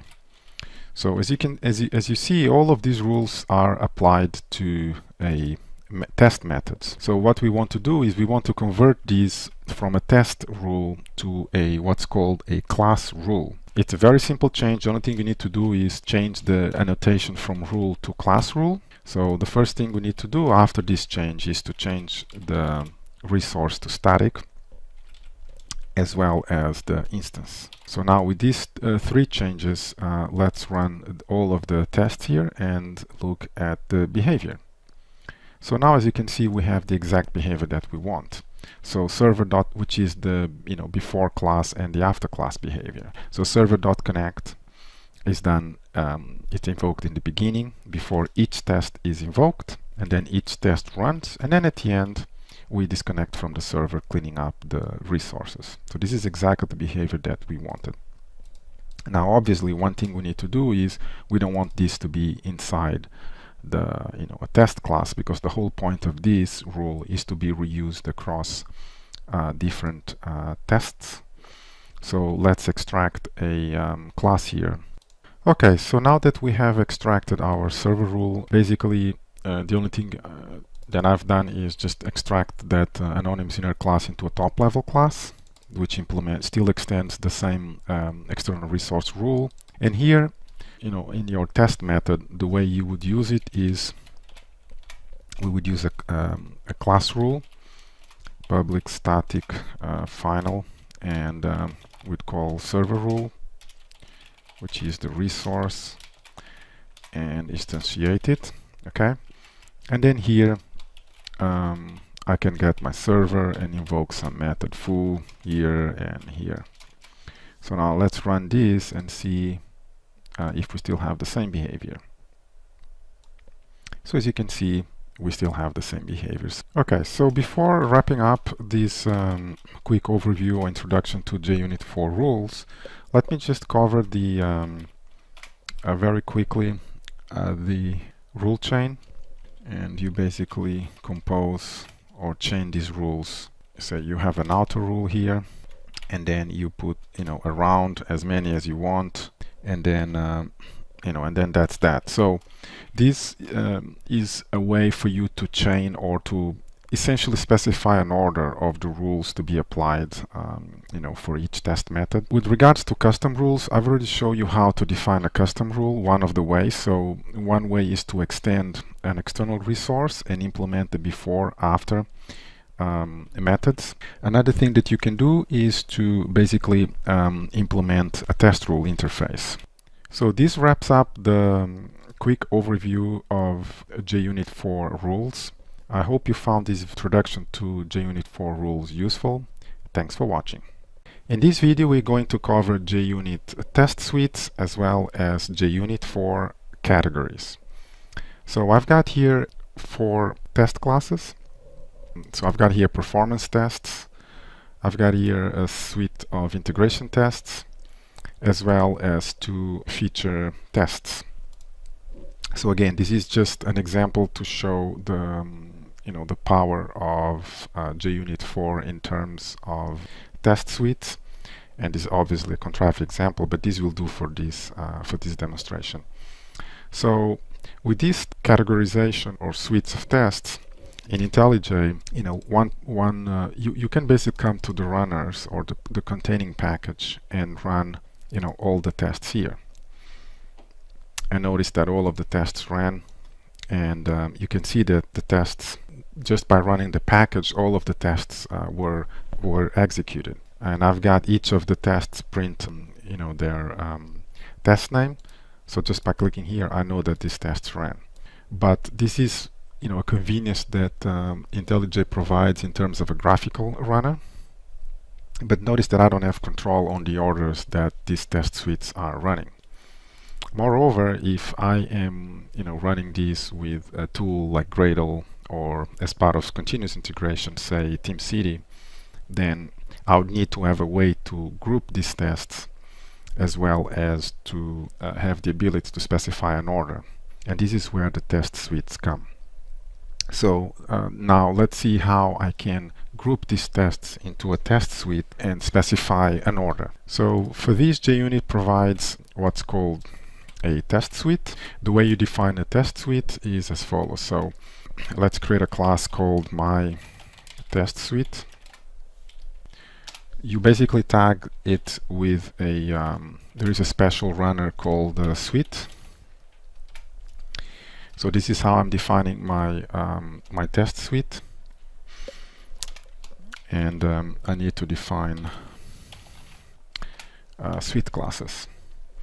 So in here we are going to specify all of the basically the composition of this suite, and this is nothing but the names of the test classes that are part of my suite. So I have the performance, and I have the integration tests, I have the feature 1 test, as well as the feature 2 tests. So this is how you define a test suite in JUnit 4. So you specify a public class and you tag it with use this special suite runner, and you use this tag suite classes to specify tests that comprise this test suite. Now let's run this and see what we get. So notice that I have the test suite here running, and the results, everything ran correctly. And notice one thing now, I have control on the order of this test. So for example, if I want the performance test to run last, or an integration tests, so I want to change the order here. I want my feature tests to run first, followed by the integration test and performance test. And if I were to run this, notice that now the tests ran in the order that I specified in my test suite. Now another thing that I can do is have a suite of suites. So for example, let me create another suite class, which I'm going to call say super suite, or my super suite. So just like before, run with suite, and also use my suite classes. And in here I should be able to specify my test suite class. And perhaps I could have defined here a so this is still a placeholder, and if I had another test, for example, let's create another one, regression tests, and in here I would have a regression test, and I could add this regression test to my super test suite. This would run last, for instance. So now if I run my super suite, then notice that all of the tests inside my test suite ran in the order specified there, followed by the regression test. So you can compose suites with suites. Okay, so moving on. Let's say now that we have this nice test suite and everything is good, but for whatever reason we notice that feature 1 test, for example, is a flaky test, meaning it passes or it fails randomly for the past n runs. So we want to investigate this test, but for now we just want to mark it as, or put in a category of flaky test, and we would like to exclude that from the test suite. So this is where, or this is one scenario where the categories in JUnit 4 comes into handy. So categories is essentially another type of runner in JUnit 4, and it enables you to categorize tests and then filter, include them or exclude them in your test suite. So the first thing we need to do is we need to specify a marker classes, or interfaces I should say. So let's define here flaky tests interface. So now let's go back to our test, and the way you tag a test as a flaky test using categories is essentially by adding the category tag, and you mark it with the flaky test. Okay. Now you can tag a test method or an entire class, but for now let's work with a tagging just an individual method. So let's say that we found that this feature 1 test 1 here is a flaky test. You know, feature 3 here, this test is also a flaky test. Categories, like I said, is a special runner. So let's say here that let me create a flaky test. And to use the categories, you basically use the categories runner here. And because we are defining so let's include the feature 1 tests as well as the feature 2 tests. Okay, so we have here the 2 classes that have the flaky tests, and now we want to include the category. So now again, this is just a placeholder, and if I run this, I should expect to see only my 2 flaky tests, okay, which are these 2 ones that I tagged, feature 1 test that I tagged with flaky test, as well as this guy here. So this is a nice way for you to categorize tests and run just a specific type of tests. Now this is a flaky test suite. I could have obviously defined the opposite, which is a, let's just say, all but, you know, flaky tests suite. So let's just get this stuff to here. And again, this is just a placeholder. And essentially what I want to do here is I want to exclude the flaky tests category. And I want to add my test suite. So what I'm defining here is I'm defining my entire test suite, okay, which, if you recall, has all of the tests. I mean, I could even put my super test suite here. So recall that my super test suite includes my test suite as well as the regression tests. And what this category is doing, as the name implies, is running all the tests but the flaky ones.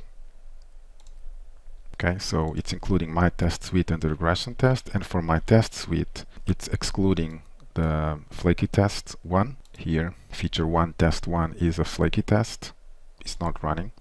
And from feature 2 tests, it's running feature 1 and feature 2. Recall that feature 3 has been tagged as a flaky test here. And for the integration test, is run integration test 1, 2, and 3, which is all of them, and performance test is running performance test 1, 2, and 3. And if you see here, you will see that all of the tests in that suite. So to demonstrate the power of categories, let me show you another example. So a test method or a class can belong to more than one category. So for now, I've just showed you a test method or a class that belongs to a single category. So now I'm going to demonstrate you how you can make a test method or a test class belong to more than one category. Let me create here a feature tests category, just similar to the, so obviously I want an interface, just similar to the flaky tests category that we created. So remember, these are just marker interfaces here. Let's tag both this class as well as this with a this category. Okay, so now we have both feature test classes belonging to the feature test category. And now let me define a suite for it. Okay, let's just move this thing here. Expand. Okay, so let me copy all of that stuff here. I want to include all of my feature tests, but I want to exclude all of my flaky tests. Okay, what I've defined is a suite of tests that basically includes all of the feature tests but excludes the flaky ones. So if I run this, then all of the tests here should be excluded, because remember, all of these tests in this class belong to the flaky tests and the feature test category. So if I exclude the flaky test, then the entire test here should be excluded, because this is an AND. It's a flaky test and a feature test. So if you exclude either then the entire test should be excluded. This test belongs to the feature test category. But notice that this test here, the test 3, it's a flaky test. So these two tests should be included because they are part of the feature test, which is being included here. But the flaky test, which is this test 3, should be excluded. So when I run these all feature tests without flaky tests, the only two tests that should run is feature 2 test 1 and feature 2 test 2. So notice that that is the case. Okay, so I hope you found this lesson useful, and I hope I have conveyed to you the power of both JUnit 4 test suites as well as categories, which is a mechanism to filter the tests. Thanks for watching. Hi, this is Nilton from craftofprogramming.com, and in this video I'm going to show you why you should consider upgrading to JUnit 5. JUnit 5 comes with lots of new features that are not available in JUnit 4, but there are API changes, so that means that you will have to modify your tests to run against the new API. So what I'm going to show you here is the reasons why you should consider upgrading, and given that there will be test code changes.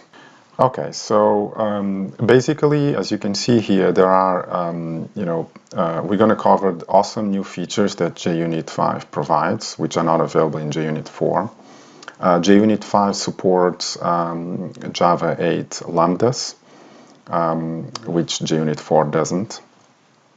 And also another point here is that the use cases of JUnit 4 have evolved over time, because JUnit 4 has been around for a long time, for many years. And people are using JUnit 4, for example, for integration tests, and this is something that there is no really support in JUnit 4, but JUnit 5, as you will see, have some support for that. Also, there are some changes or improvements in the modularity, particularly in the way JUnit 5 handles the dependencies. There is a new extensibility model, which effectively replaces the rules and the runners JUnit 4 extension model, which we're going to cover, and as well as a cleaner and simple architecture. Perhaps if you're just writing tests, you're not really concerned about your architecture, but for people that build tools or IDEs, this is really a concern and something that they will, they pay attention to and they value. We're going to cover also the forwards and backwards compatibility. So JUnit 5 is actually forwards and backwards compatible with JUnit 4, which is a good thing. And this is obviously done by design so that people can transition slowly from JUnit 4 to JUnit 5.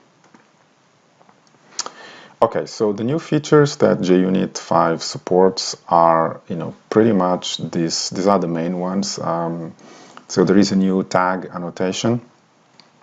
You can basically define meta annotations, which is your own sort of custom annotations, which are built on top of the built-in annotations. There are nested annotations, repeated tests, parameterized tests, test factory, and display name. We're going to cover one of these, each of these in turn. So tagging tests.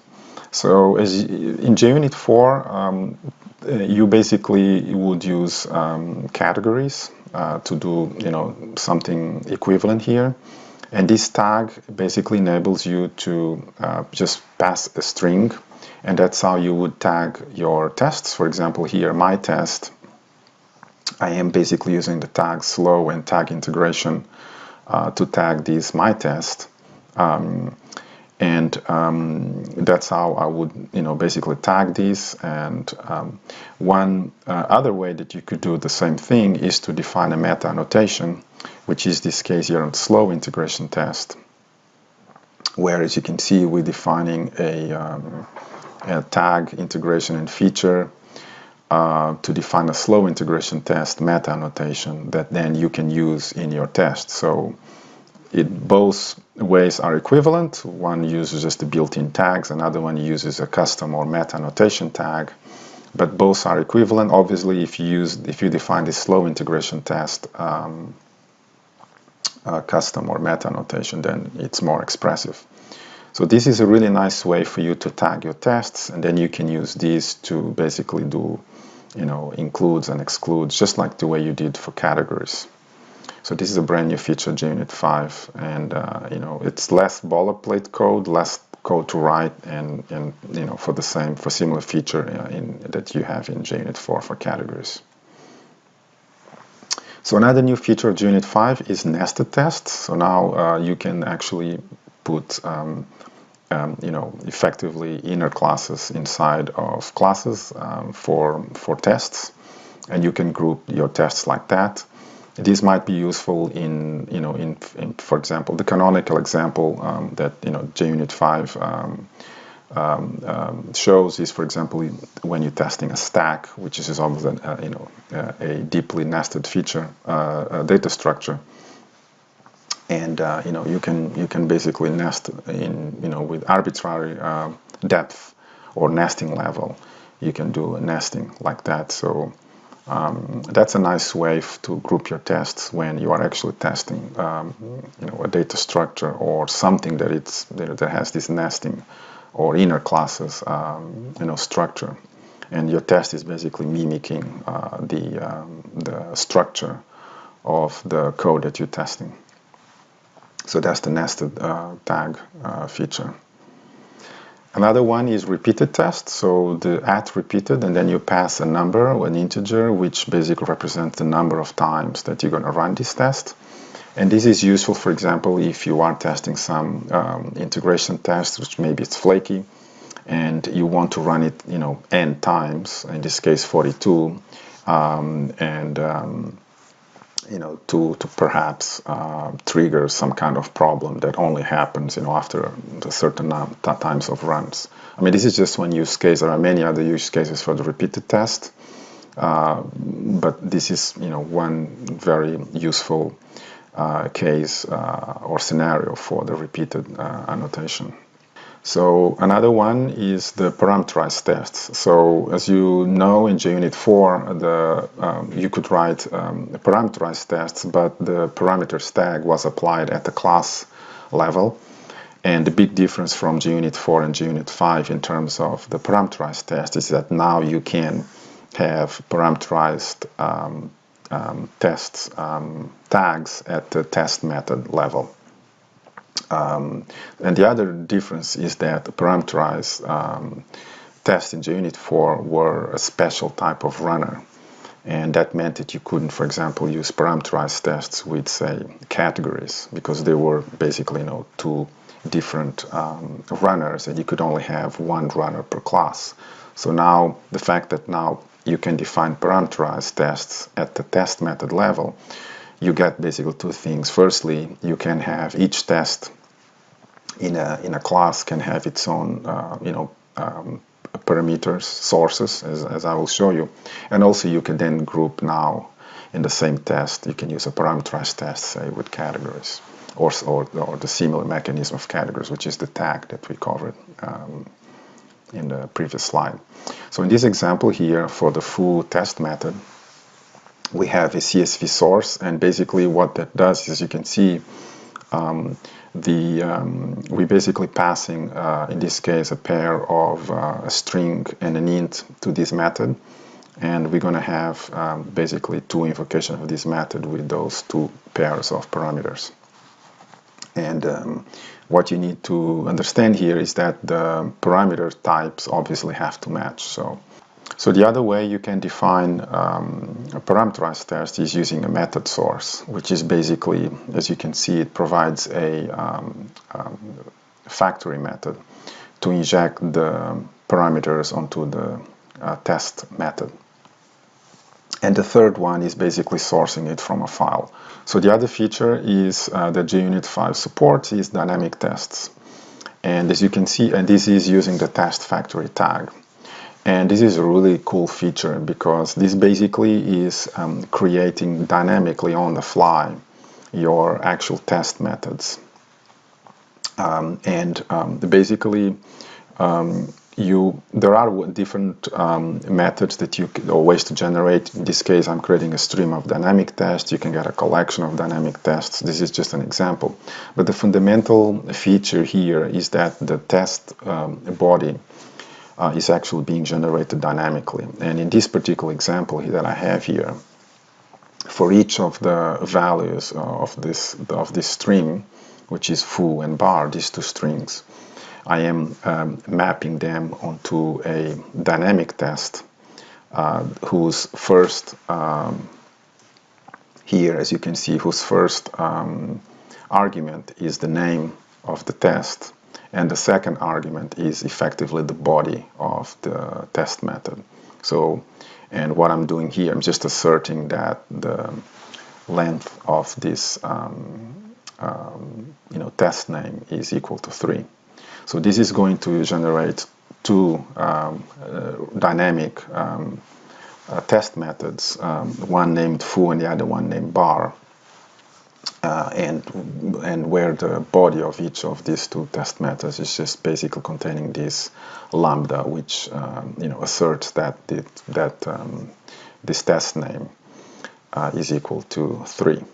So as you can see here, this is slightly similar to parameterized tests in that we have a bunch of inputs that we are passing to a test. Here you are actually creating the test body on the fly dynamically. So this is a really useful feature that I think it's something that makes JUnit 5 a very powerful testing framework. So the other one, which is I think it's also a big one, is the way exceptions are handled. So if you recall in JUnit 4, there were 3 ways to actually test exceptions. One is using the try-catch idiom, the other one is using an expected exception rule, or the other one is just tagging the test with an exception that you would expect to be thrown in your test method.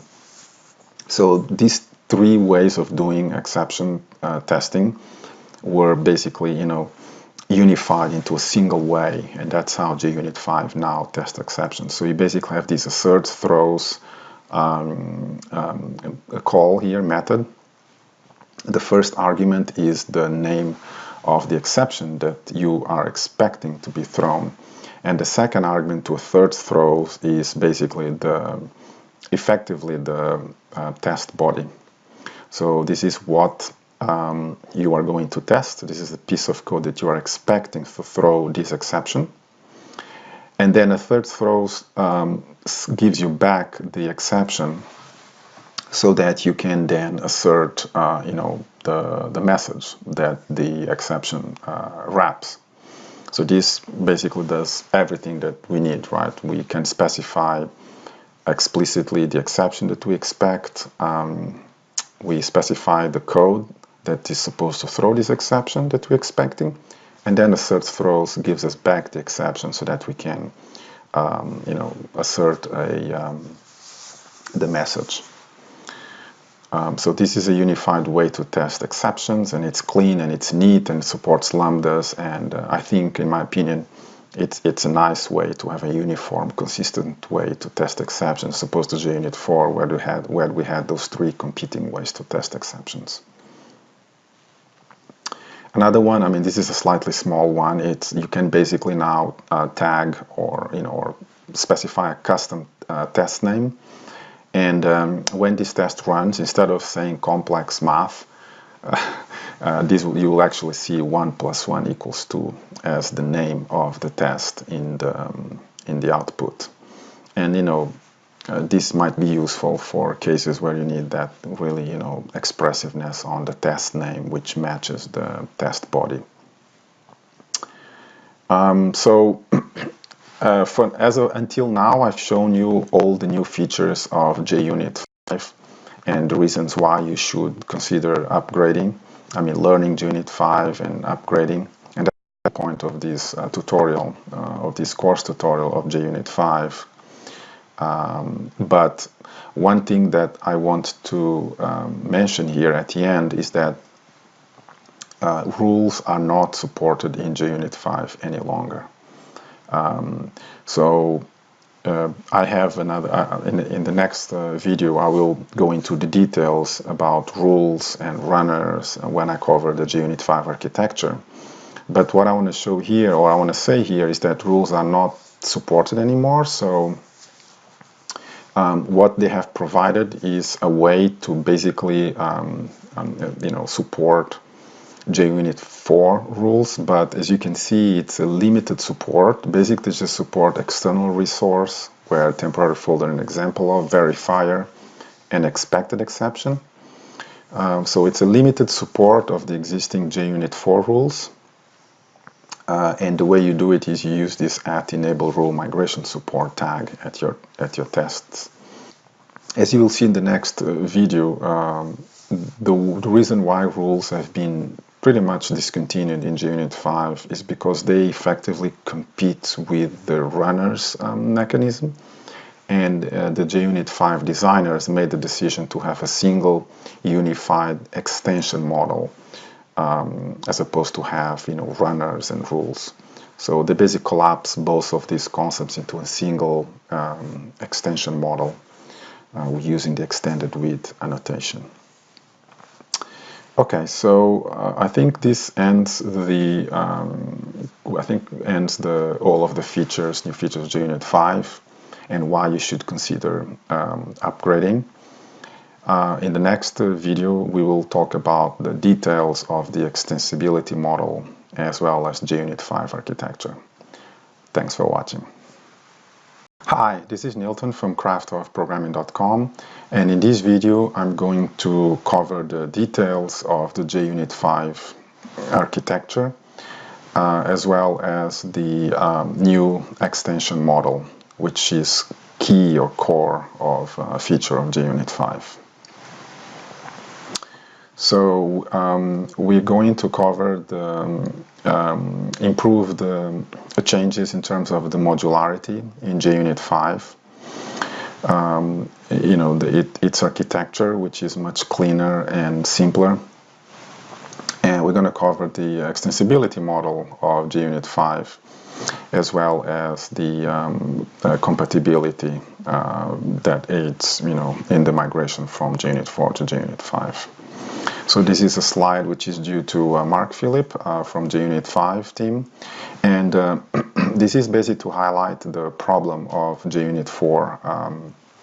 So the issue is that JUnit 4 had, as you can see, a single monolithic jar, which you as a test implementer would depend upon, or you as an IDE, builder would depend upon, or if you're writing some build tools like Gradle or Maven, you would depend on that, or if you have a third-party testing framework like Spring, you would depend on that too, or if you're writing some JUnit 4 extension, you would depend on that. So this dependency on a single monolithic jar was, an issue for the library to evolve. So in this new architecture, this is again a credit to Mark Phillip for the diagram here. You can see that there are basically a much cleaner API here. So you as a test implementer, you would be basically using the Jupyter API, which is here in green. So the only thing that you really need to depend on, and you should care, is to depend on the Jupyter API jar. So that's the key dependency that your tests are going to depend on. And the vintage in yellow here is basically provided for backwards compatibility, and this is so that existing JUnit 4 tests can run in the new platform. So, and also they created this platform here in red, which basically enables the people that implement build tools like Maven and Gradle, as well as the IDEs like IntelliJ and Eclipse. They would basically need to have the access to JUnit 5. They would depend on the platform. people that write tests would depend on the Jupyter API, and old JUnit 4 tests would depend on the vintage API. And there is also third-party here dependency. So notice that the dependencies here from for example, if you're writing a JUnit 5 test and you depend on the Jupyter API, notice that the Jupyter API, you depend on the Jupyter API, and you don't care about what's under. Under the hood, you see that there is a Jupyter engine which effectively implements the API. The Jupyter API is a jar that mainly contains just interfaces. So the implementation of those interfaces are on the Jupyter engine, which then talks to the platform engine to actually run your tests. And the JUnit platform launcher here in the platform, as you can see, basically is the way to launch the tests, and that's how an IDE like IntelliJ or Eclipse will use to launch your tests. So they give the tests to the launcher, which then tells the engine to run them. And this surefire provider is for Maven to be able to run a JUnit 5 tests in the platform or in the engine.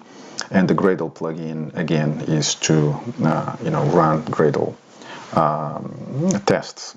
So that's a dependency for these two Maven and Gradle build tools.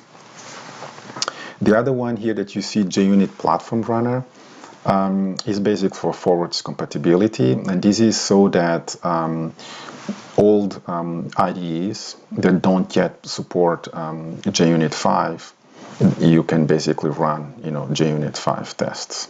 So that's a way for forwards compatibility. But the main thing that you should be concerned here is that there is now a clean, neat separation of concerns, a clean, neat architecture where people that are writing tests just depend on the Jupyter API jar. People that have old JUnit 4 tests just depend on the vintage engine via the JUnit 4.12 jar. Platform, implementers like IDEs and build tools depend on the platform, and there is a third-party dependency here for people that are writing, third-party, frameworks that integrate with JUnit. They would depend on the platform as well. So now let's cover the extension model, which is another big change in the JUnit under the hood. So, and this addresses the drawbacks of JUnit 4 in terms of how the extension model was handled. So, as you can see here, there were two ways that you could extend a JUnit test. One was via runner, another one via rule. And the reason why they were competing is because the runners basically, as you can see here, there were basically categorized in terms of graphical runners, which were supported by any IDE like IntelliJ or Eclipse, and this is what enabled you to create a JUnit test and then just run it, or go to a package or an entire project and just run all of those tests. So when you do that, the JUnit, the IDE was creating a graphical runner to basically run your tests. So then there was this other way that you could use the run with tag. And the run with tag basically was a way for you to use either a built-in runner or a custom runner. So we had the default runner, which is the block JUnit 4 class runner. We had categories, which was a way to categorize tests, and you could basically include and exclude, a test suite like that. We had parameterized tests, suite of tests, and also experimental runners with the enclosed, and obviously third-party runners. And this was a way that third-party tools, like for example Spring, you could integrate with the JUnit via this runner, mechanism. So it was flexible in a way, and it was powerful because you could do all of those things, but one big limitation was that you basically could only have one runner per class. So for example, let's say that you want to use categories to filter certain tests, but you wanted to use parameterized tests as well. In JUnit 4 you couldn't do that because you could only have one runner per class, and both categories and parameterized tests are runners. So that was a big limitation of the runners. And then I think JUnit 4.7 introduced rules as a way to address the shortcomings of the runners mechanism. So rules are basically a really nice way to extend or to customize and to extend the behavior of a test. And when JUnit, and you could do that at the test method level or at the test class level using the @rule annotation or the @class rule annotation.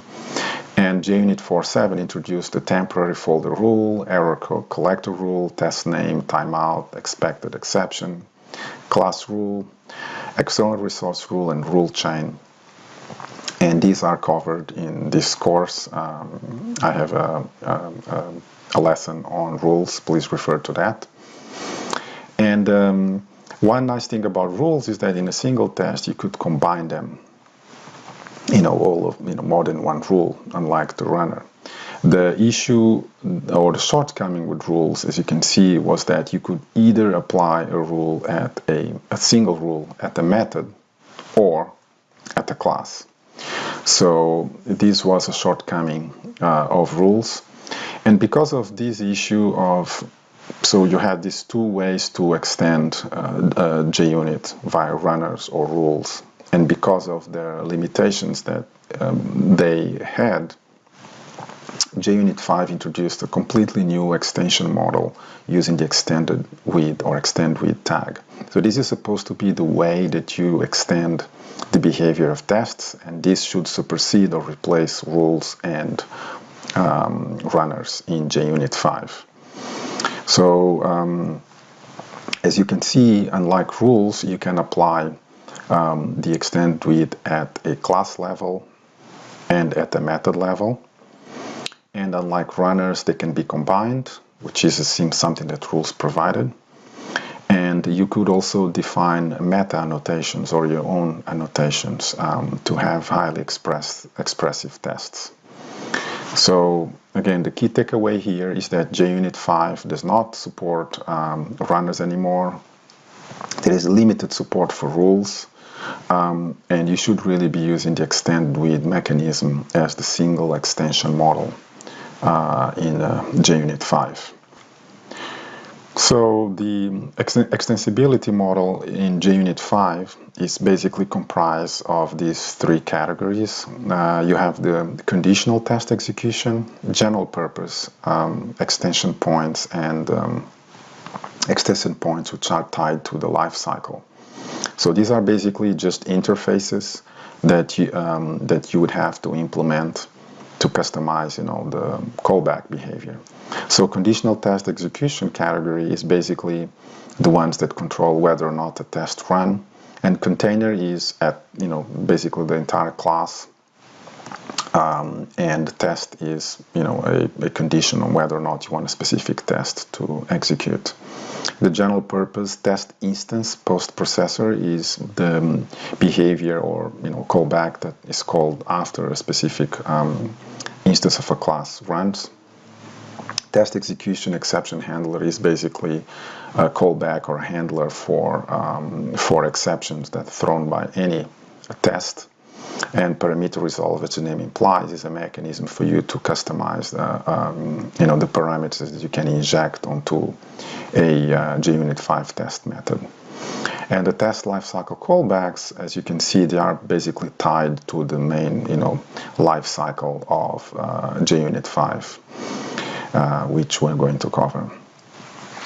So lastly, compatibility. This is a way for you to migrate easily existing JUnit 4 tests onto the JUnit 5 framework, or engine, I should say. And it's basically through the JUnit Vintage engine. So you don't have to actually or modify the your tests against the Jupyter API, which is the new API in JUnit 5. So that's why this is provided. So forwards compatibility was a way that you could basically run your existing JUnit tests on the JUnit 5 platform engine in IDEs that didn't yet support JUnit 5. So I believe that today, as March 2019, pretty much, the modern or popular IDEs like IntelliJ and Eclipse support JUnit 5. So now you have a better understanding of the dependencies in JUnit 5 and the new architecture, as well as the new extension model in JUnit 5. Thanks for watching. And in this video, I'm going to show you how to set up a JUnit 5 Gradle project using IntelliJ IDEA 2019.1. So the first thing we're going to do is we're going to create a new project. We're going to select Gradle. Let's pick the JDK 1.8. Let's enter the group ID, craftofprogramming.com. The artifact ID will be JUnit 5 Gradle example. And let's just leave these defaults and leave this default location and default Gradle project name. Good. So now we have our project created, and if we open the Gradle window, we see that we have the tasks here, and we can assemble this project, and everything is good. So this Gradle project is using Gradle wrapper, which is pulling or using Gradle 4.10 here. This works because from version of Gradle 4.6 onwards, we have native support of JUnit 5. The only thing we need to do is in the Gradle project, we need to add a dependency with JUnit 5. So we just add an element here, and the only thing we need to do is we need to say use JUnit, if I know how to type, JUnit platform. Good. So that's the only thing we need, and this is obviously using JUnit 4.12. So let's comment this for now and add the dependencies with JUnit 5. So recall that the dependency with JUnit 5 is through the Jupyter API as well as the Jupyter engine. So for JUnit 5 we have to add two dependencies here. So the first one is org.junit.jupyter. That's the group, and the artifact name is JUnit-jupyter-API. And let's pick the latest version, which is 5.4.1. So that's for the API, which is a compile time dependency. And let's add a runtime dependency for the engine, which is we just need to change the API to engine. Okay, so that's it. You just need this compile time dependency with the Jupyter API, and you need this runtime dependency with the engine. And you need to add these so that you have native support of JUnit 5. So now to test as this works, let's create a test, a JUnit 5 test class. And let's just use JUnit 5 sample test. Okay, so let's add a test method here. And notice that when I added this test method, I already got the correct import. The test method now comes from the Jupyter API. And another thing that I'm doing is notice that IntelliJ is already suggesting here something, which is that I don't need the public, so I can make it package private, both the method and the entire class. This is a new feature of the JUnit 5. So let me just add a few things here. Let me add a basic assert equals I don't know, that 2 equals 1 plus 1. Let's complete this and let's import static. Good. So notice that assert equals is also coming now from the assertions package, which is part of the Jupyter API. Let me add another test method. Again, remove the public from the signature, and obviously let's just call it flaky test. And because it's flaky, let me add the disabled. Let me call flaky test, and just print something here. Good. So now we have the as simple as it gets, a JUnit 5 test, where we have a test method that just does a basic assertion, and we have another disabled test. So let's go back to our Gradle window and let's run this test task and see if it works. So notice that 2 tests pass. Okay, the one was ignored, which is the flaky test, and our test method ran. So we have here the output. Okay, so this is how you would use the latest and greatest Jupyter or JUnit 5 using Gradle. So you just need basically these to add these dependencies with the Jupyter API and the engine and the native support here. Now another thing I'd like to show you is how you would configure a Gradle project for backwards compatibility. So the only thing we need to do here is we need to swap out the Jupyter API with the JUnit. Okay, so this is basically pulling the JUnit 4.12, but what we need to change here is to use the vintage engine and vintage engine. Okay, so that's it. So that's pretty much what we need to do. So now let's go back to our test, and obviously we're gonna have to make it a JUnit 4 test. So the first thing we need to do is let's just rename this guy to JUnit 4. Okay, let's just do this refactoring, and let's import the test from the JUnit 4 instead.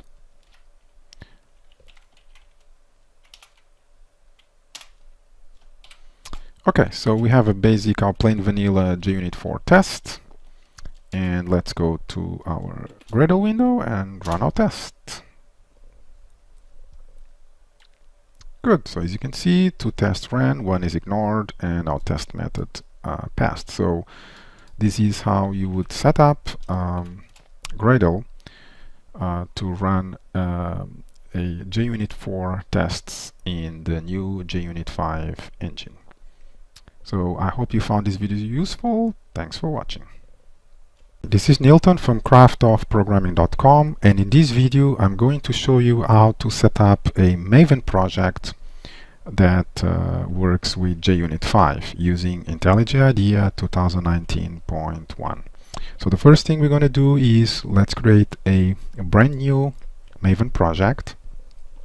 So in the new project window, let's select Maven and let's choose the JDK 1.8. Let's click next. The group ID, as usual, craftoffprogramming.com. Artifact ID is going to be JUnit 5 Maven example, and let's just change this name to match the artifact ID. Let's leave the directory and let's click finish. And good, so we have a bare bones Maven project. Let's go to the Maven window here. Good. And lifecycle, let's just do a very simple compile. Make sure that everything is good. Good. So we have a successful build, everything is good. So now what we need to do is we need to add the dependencies with the Jupyter API and the Jupyter engine to have support for a JUnit 5 for our Maven project. So let's do that. Okay, so the first thing I did was I've added a dependency here with the Maven Surefire plugin. So this is version 2.22.1 is required to work with JUnit 5. Okay, so that's the first plugin that we need. So incidentally, you could have used the Maven failsafe plugin, but you know, it's one or the other, so let's just use the Surefire plugin here.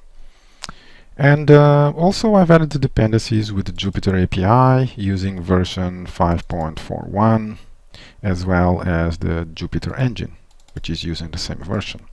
So notice that again the scope for the Jupyter API is test, whereas the scope for the Jupyter engine is runtime.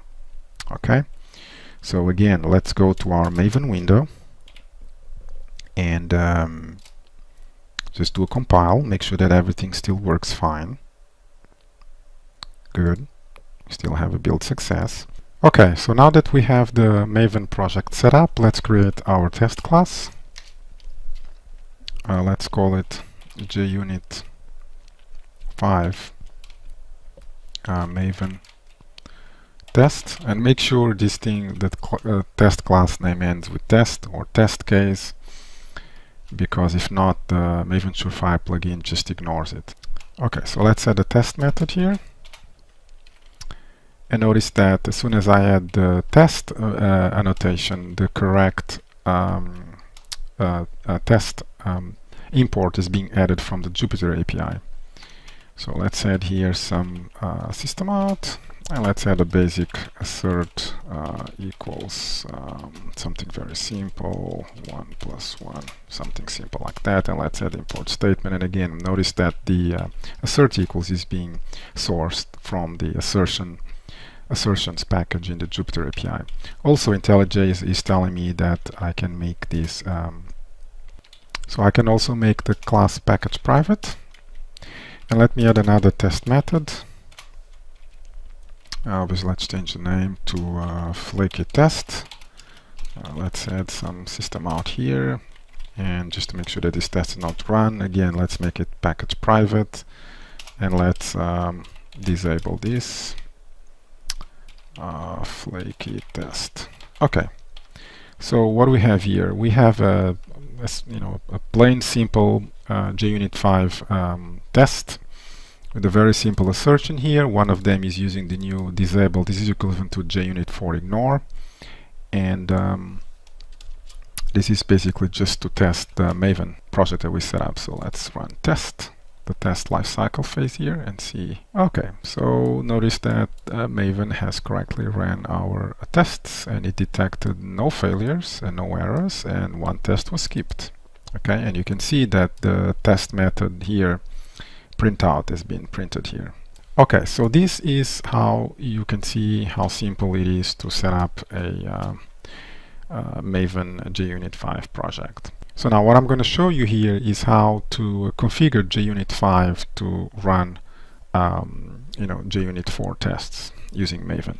I have here the configuration and the previous configuration. So as you can see, the only difference really is I've just replaced the Jupyter API with the JUnit 4.12 dependency here, and the engine. As you can see, I'm using the vintage engine as opposed to the Jupyter engine. Let's go to my tests here, and let's convert it back to a JUnit 4 test. So notice that now Maven is already complaining, it doesn't know about these packages, and so on and so forth. So let's clean this up and re-import this from a JUnit 4. And let's clean this up as well. Okay, assert equals, let's import that from the JUnit 4 package. And this obviously in JUnit 4 it's ignore. And let's make the class and the methods public again, as per the JUnit 4 requirement. Okay, now let's go to Maven and let's run the tests. So as you can see, same thing, our test ran and print this to the output, and another test skipped. So that's basically how you would configure JUnit 5 to run JUnit 4 tests, or how you would configure JUnit 5 to run the latest and greatest JUnit 5 tests using the Jupyter API. I hope you found this video useful.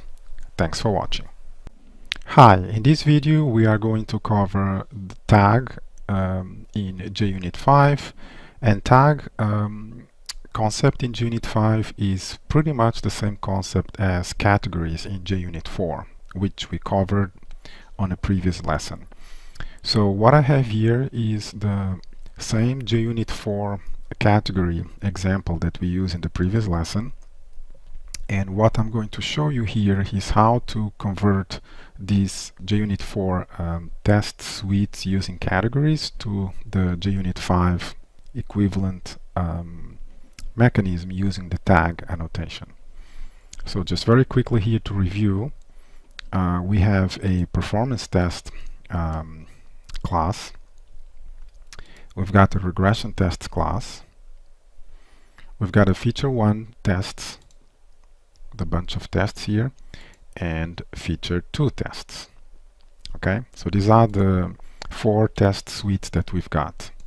And also recall from the previous lesson that I've defined a my test suite here, which included all of these 4 test classes, as you can see here. Okay, and then there was a my super suite test, which I used to demo a suite that includes a suite, which I called my super suite. And then I also recall that then after these 2 suites were defined, my test suite and my super suite, then we start using categories to filter out test classes. So let's start by converting all of these test classes and suites and categories using tag annotation. Okay, so the first thing we're going to do is we're going to see how we can convert or implement this my test suite. So recall that in JUnit 5 there is no concept of suites anymore. This has been discontinued. So now the only extension model, as mentioned on the previous lesson, is with the extend with. If you want to use the JUnit 4 test suites, there is a way to use them using the Run with JUnit platform. But the issue is that this is technically not really a JUnit 5 test anymore, so I don't want to cover that in this video. What I want to show you is how just to use tags we can achieve the same functionality.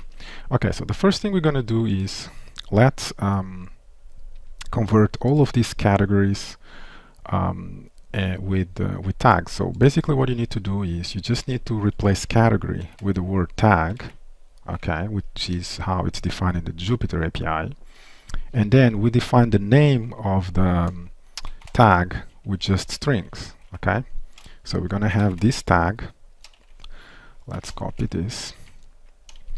So we're gonna have a flaky tests tag here. Okay, and we're gonna have a feature tests tag. Okay, so we have flaky tests tag and feature tests tag, which corresponds to the categories tag that we had before. This is that for, let me expand this because there is something wrong here, and let's fix this. Let's also make all of the access package private. Okay, so as a way to clean up the class. All right, so that's that for this class.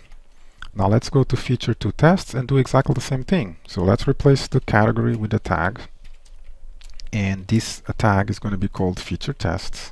Okay, so that's one. Let's just remove this and import this. Good. And let's fix again the package access. Let's make everything package private as per the JUnit 5 mechanism, and recall that this class here, let me make this thing slightly bigger, that here we have 2 tags in this example. We had a tag applied to the class level, and we also had a tag applied at the test method level, which we called flaky tests. So remember that the tag notation is pretty much the same concept and applicability as the category. So you can apply it at the class level like here, or you can also apply it at the test method level like here. So this class has been converted to JUnit 5 as well as this. So let's keep going. So we had the regression tests class here. Let's just clean this import and convert this to the Jupyter API. And again, let's make everything package private. And let's also create a tag here for the regression tests. Okay, so now let's do the same thing for the performance tests. Let's create a, let's first fix this class. So let's import here and let's make this package private, and so all of them. And let's also create a tag here called performance tests. So now we have regression tests, performance tests, and all of the, basically all of the test classes have been converted to the Jupyter API and are using the tag annotation as opposed to the categories. Okay, so now let's work with the suites and the categories for filtering. So as I mentioned, suites are not natively supported in JUnit 5 any longer.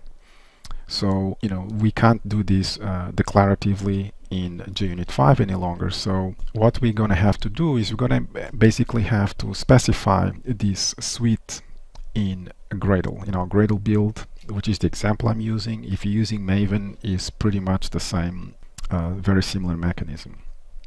So let's see how we can define this test suite in Gradle. So let me get my Gradle build and let's see how we can fix this. First, let's clean up this a little bit here. Okay, so one thing that I would like to mention before we actually set up the Gradle test suite here is that there are a few rules that you need to follow for the tag names, this string. There are some reserved characters that you should not use here, like commas, left parentheses, right parentheses, ampersand, vertical bar, and exclamation point. The vertical bar is basically the pipe. So basically you're restricted to printable characters with the exception of the ones I mentioned. You cannot use control characters and you cannot have white spaces here. Okay, so let's go back to our Gradle build here and see how we can specify test suites. So the first thing we're going to do is define the equivalent of my test suite here.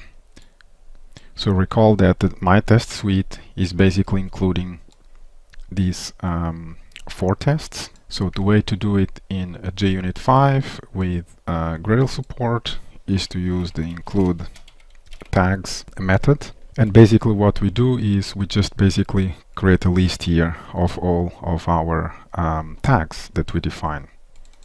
So because we're including feature 1 tests and feature 2 tests, there are 2 ways. One is we can just include the feature tests, which notice that we tag both the feature 2 test and the feature 1 test, or we can include individually. Let's actually do both ways.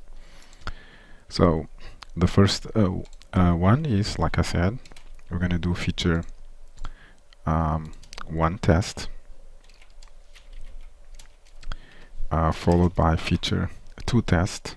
Then we're going to include the integration test, which I've got here, and lastly performance test. So this is the equivalent of let me just expand this a little bit here. So this would be the equivalent way of defining this my test suite in JUnit 5. This is how you define it. Okay, so now that we define this, let's move on to the next one. So the next is my super suite, and as you can see, this is basically just my test suite with one additional test class, regression tests. So obviously, let me just add here some comment here, equivalent to JUnit 4 and equivalent to my super suite. My super test suite, I should say, is basically just adding the regression test. Just comment that because we're going to run this guy here. And let's keep going, defining all of my test suites. So the next one, recall, is the one that we are defining all of the feature tests, excluding the flaky tests. So here there are two ways to define this. So first let me just put a comment here.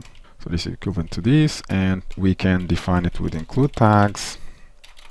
And here we're going to use a Boolean expression. So the include tags supports here a Boolean expression of tags, as well as parentheses if to change the precedence order. So you can do, I'm going to define the feature test, and I'm going to exclude the flaky tests tag, not. So the operators that are supported are the not, which is the exclamation point or bang, the and, which is a single %, and the pipe, which is an or. And also you can use the open and close parentheses for to change the precedence, which is left to right. So we can define the include tags like that for the all feature tests without flaky tests. Another way we can define it is by using the exclude tags. So I can say include tags, and there is another method here called exclude tags, and I basically can say include the feature test tags and exclude the flaky tests. Okay, so this would be equivalent to this way, but I prefer this way because it's just more compact. Okay, so moving on, let's define the next filter. So we have all but flaky test suites. So this is essentially all of the tests that we had defined up here. So we're going to include all of these tests, and we're going to exclude flaky tests. Sorry, actually this is all but flaky tests. So what else we have here? And then we have the flaky test suite, very similar to these guys. So let's copy that. Let's remove this, and basically we want the feature tests and the flaky tests. So this is basically what we want. Okay, so that's basically how in JUnit 5, using a Gradle project, you would filter use the tag mechanism to organize and group tests, and then the Boolean operators here, along with include and exclude tags in Gradle to do the equivalent of the categories and include and exclude categories in JUnit 4. Okay, so now that we have all of our Gradle configuration here, let's just get rid of all of these JUnit 4 test suites and categories so that we have a clean build, and let's test each of these suites in turn. So let's clean the project here. Okay, so let's take a look at this thing here. So notice that feature 1, all of the 3 tests of feature 1 test, all of the 3 tests of feature 2 test, and all of the 3 tests of integration test, and all of the 3 tests of performance test have, we got the runs for all of them. So this was equivalent to my test suite. So let's comment this out and let's uncomment these. And this is basically, modeling or mimicking the my super test suite, which is basically the my test suite with regression tests. So let's run this. Okay, so you see that all of the tests ran, and we got our next extra run here, which is the regression test. One thing I need to mention here is that it's not possible to control, unlike on a JUnit 4 test suite, the order of the tests. So for example, if I change, let's say I want my performance test and regression tests to run before my feature tests, for instance, just sake of example here. So notice that the tests are still running in this order, which seems to be, just alphabetical order. So there is no way to, as far as I know, to actually change the order of the that you could do in a suite. So moving on here, the next one was where I running all of my feature tests, excluding the flaky tests. Okay. So let's run this and see what we get. So notice that the feature 1, all of the tests in feature 1 have been excluded because this entire class is being tagged with flaky tests. Feature 2 test, we've got only the class itself, it's not tagged with flaky test, but one of the tests is tagged with a flaky test, test 3. So of these two tests, only the tests from feature 2 test 1 and 2 should be included. Okay, moving on, let's define the suite or category equivalent to all but flaky test suite. So let's run this and see what we get. Okay, so the first thing you notice that all of the tests in feature 1 have been excluded because this entire class is tagged with the flaky test, so they don't appear here. And feature 2 tests, only the 1 and 2 is included because test 3 here of the feature 2 test is tagged as a flaky test. And if you look at the rest of the 3 classes, you see the 3 tests here, 3 tests here, and 3 tests and 1 test here, because all of this integration test is not tagged anywhere with flaky test. Performance test also, it's not tagged with the flaky test. And regression test, if I show you here, has only 1 test. That is not tagged with flaky test, hence it's included. Okay, so continue. Lastly, I think this is the last guy here. This is where I had a in JUnit 4 a flaky test suite that included only flaky tests. So if I run this guy, I should be able to see all of the tests in feature 1 test because it's tagged with flaky test. Okay, so all of the 3 tests and a single test in the feature 2 test, which is this guy here. Okay, so this concludes this lesson. I hope you found it useful. Thanks for watching. In this video, I'm going to show you how to use the new assert all assertion in the Jupyter API. So I've got here an example where I have an exchange, which is my component under test. And what I can do with this exchange object is send orders. So notice that I send an order and it takes obviously an order. And then if this order is accepted as per the stock exchange rules, then I get a trade. So in this very simplified example, what I want to do is I want to submit an order to the stock exchange and I'm going to get a trade. And what I want to do is that this trade matches the order that I submitted. So the order is basically a container of the direction, which is buy or sell. A symbol is just a stock symbol, and a price that I want to, the max price that I want to buy or sell. If I'm buying, it's the max price. If I sell, it's the minimum price, and the quantity of the stocks that I want to buy or sell. So and then I get a trade, like I said, which matches this order. So this is in this particular example, I'm submitting an order to buy 100 shares of IBM at most $42. In JUnit 4, I would invoke the method that I want to test, which returns a trade object, and then I want to assert that this trade object is in this particular state. So I'm going to assert the direction, the symbol, the price, and the quantity against the expected values. So if I just run this, then if I run this test, then obviously all is good and all passes and so on.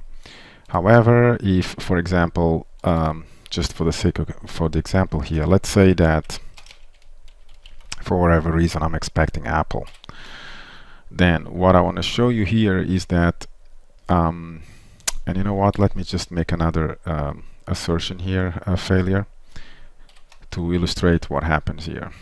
So notice that I have 2 assertion failures here. I have an assertion failure here that the symbol obviously is IBM and I'm expecting Apple, and the fourth assertion, the quantity of the trade is actually 100, but I'm expecting 10. However, when I run this test, only one error is reported, which is okay. It's what you would expect in JUnit 4.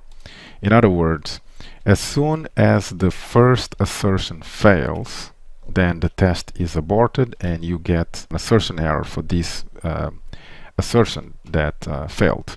But what if what you want to do actually is you want to assert the complete state of the object, and then at the end you want to be notified not just about the first assertion failure, but the complete set of assertions that failed. So this is where assert all helps in JUnit 5 with the Jupyter API. So in the Jupyter API, the assert all assertion has been introduced precisely for this very same case. So what happens here, when you group all your assertions here, I'm grouping all of these assertions into an assert all assertion. What happens is the entire assertions, all of these four, will be executed regardless of whether there are failures or not, and at the end in this group assertion with assert all you will see the complete set of state of your object. So let's run this case now, just the one that passes, just to validate that we have the same behavior. So everything passes, but now let's do the exact same thing that we did for the previous example, i.e. where there is an assertion failure on the symbol as well as the quantity. And unlike the previous example where we were only notified about the first assertion failure, here we're going to be notified about the full assertion failures. So the two assertion failures in this case. So notice that we have the assertion failure for the symbol, but we also have the assertion failure for the trade quantity. Okay, so we got two assertion failures, and we have a very useful here stack trace for the first assertion and for the second assertion. So moving on here, if you do want a behavior which is similar to JUnit 4, where you, for whatever reason, you want to have a dependency between the execution of the assertions, that is, you only want to execute one assertion if the previous one or all the previous one pass, then what you would do is, instead of doing it putting all of your individual assertions inside a single assert all, what you would do is you would put the assertions inside the code block. Okay, so you use this lambda on the code block, and inside here you put all your assertions. Then in this particular case, the difference between this assert all with the code block as opposed to this one that doesn't have a code block is that here there is a dependency on the previous assertions passed to execute the next one. So assert all here will only be executed if this assertion passes, and obviously because I'm asserting that false is this condition is true, then clearly this group assertion will never execute. Another thing that you can obviously see here is that I can deeply nest the assertions or group of assertions. So assert all here is taking a lambda that provides assertions, and one of them actually is an assert all, and I could just do multiple levels of deep nested of group assertion. So let's run this example and see what we'll get. And like I said, obviously the only thing that should happen is I should just get one assertion failure, and that's it, and the test should just basically abort, and the next group assertion should not run. Finally, if you want to have independent, you still want to have the group assertions, but without dependencies between the execution of assertions inside the assert all, then the only thing you need to do is, instead of using a code block, just use individual group of assertions, and all of them will be executed individually. So let's run this. So notice what's happening here. I've got, in this first group of assertions, I've got one assertion failure at the direction here, which is reported here, and subsequently I have another assertion failure here because obviously false is not true. So that's pretty much the power of the assert all in the Jupyter API. like I said, it enables you to group assertions and to just at once in one single assert test the state of an object. You can group assertions and create deeply nested levels of group of assertions that contain group of assertions that contain group of assertions, and create dependencies between them or execute them independently, like in this case, or here where you have a dependency.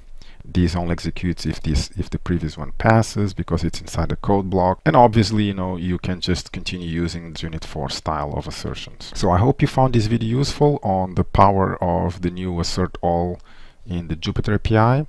This is Nilton from Craft of Programming. Thanks for watching. Hi, this is Nilton from craftofprogramming.com, and in this video I'm going to show you how to convert an existing JUnit 4 test to run to compile and run against the Jupyter API, which is the new API in JUnit 5. So if you recall from the previous lesson, when I introduced the basic fundamental assertions in JUnit 4, I used this book DAO test. So I'm basically reusing it here. And as you can see, there are a lot of compilation errors, because this IntelliJ Java project has already been, the dependencies have already changed to JUnit 5. So notice here that I already have a dependency with Jupyter API, as well as the so this is a compile time dependency, and the dependency with the engine, the Jupyter engine, is a runtime dependency, and there is also a Hamcrust library dependency here. So this is a JUnit 5 compile and runtime dependency. So we have now to convert this test to the Jupyter API. So the before class annotation has been changed to before all. The after class annotation has been changed to after all. The before annotation has been changed to before each, and the after annotation has been changed to after each. Okay, so these are basically the four fundamental changes in terms of annotations. So the ignore annotation has been changed to disabled, and it still takes a string. Let's import this. Import static method. Good, so we're almost there. Fix this. And let's continue. Let's just remove all of these annotations, as well as these annotation, and all of these imports. So we're almost there. We still have a the import here for the test annotation. Notice that all of the main annotations of main lifecycle annotations, to say, have been moved to the Jupyter API. So before all, before each, and disable, and so on. So all of these have been moved to the Jupyter API package, and all of the assertions have been moved to the Jupyter API under the assertions package as well. All of them are here. Okay. So let's continue here and see there is only one last thing we need to do, which is the assertion argument here. If you look at the parameter, notice that the order of arguments here has changed. So the argument of has moved to the last argument. Okay, and this is actually now a supplier, a string supplier. So let's do it as such, and that is basically that. So now we're almost there. We fixed pretty much all of the tests, all of the compilation errors. Another thing we can do is IntelliJ is actually telling us that we can make this package private. So let's basically fix everything here.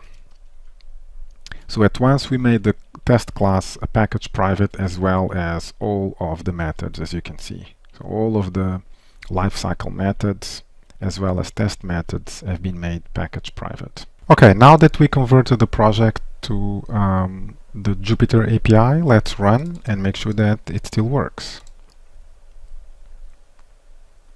So as you can see, all of the test still runs, and with all of the test methods working as expected. I hope you found this video useful on how to convert a simple JUnit 4 against the Jupyter API of JUnit 5. Thanks for watching. In this video, I'm going to show you the limited support that JUnit 5 adds for JUnit 4 rules. So the support in JUnit 5 for JUnit 4 rules is quite limited, and pretty much only these 3 rules are supported. And the way to add support for them is you need to basically add the JUnit-Jupyter-migration support, dependency to your JUnit 5 tests, and then you have to tag the test with the enable rule migration support. And then if you do this, if you add this dependency and then you tag your JUnit 4 tests with this tag, then you can continue using the temp folder, the expected exception, and the error collector, as well as the external resource rules from JUnit 4. So this is the mechanism that JUnit 5 has for limited backwards compatibility of JUnit 4 rules. What I am showing you here is that, just show you that this still works. You can still use the temp folder rule as I'm showing you here. This is a very basic case where I just create a temp file and assert that it exists. And I'm using the old, JUnit 4 style of using a rule to test for a code that throws exceptions here in this example, and using the error collector example here. And also I'm showing you here an example where I am using the external resource rule. So if I run this test, let's see what I get. So the test temp folder rule still works, so it passes. The temp folder rule creates a temp file and asserts that it exists. The JUnit 4 exception style test also works, and the test error collector, it's also working because I'm basically being notified of 2 exceptions. The first one where I collect here, and the second one. So notice here is the array index out of bounds exception and the null pointer exception. So that still works, and the external resource rule also still works. That's basically the mechanism of backwards compatibility support of JUnit 5. It's limited. This is just supposed to be used to ease the migration from JUnit 4 to JUnit 5, and I believe it's an experimental feature. So I hope you found this video useful. This is Nilton from craftofprogramming.com. Thanks for watching. In this video, I'm going to show you how to convert the JUnit 4 exceptions, all of these 3 ways that in JUnit 4 are quite common to check for exceptions in JUnit tests, to the new JUnit 5 consolidated unified way to test exceptions. So the reason why you're seeing this JUnit 4 exception test in error is because I've already converted this JUnit 4 IntelliJ project to use the Jupyter API, and that's why you're seeing that this is in error. So what we're going to do in this very short video tutorial is basically to convert these 3 ways into the single consolidated way to test exceptions in JUnit 5. So essentially, all of these 3 ways to test exceptions. So let's just put here, this is basically a JUnit 4 way to test, and in the previous lesson I covered that. In JUnit 5, basically, everything is just tested with, there is only one way, which is a third throws, right?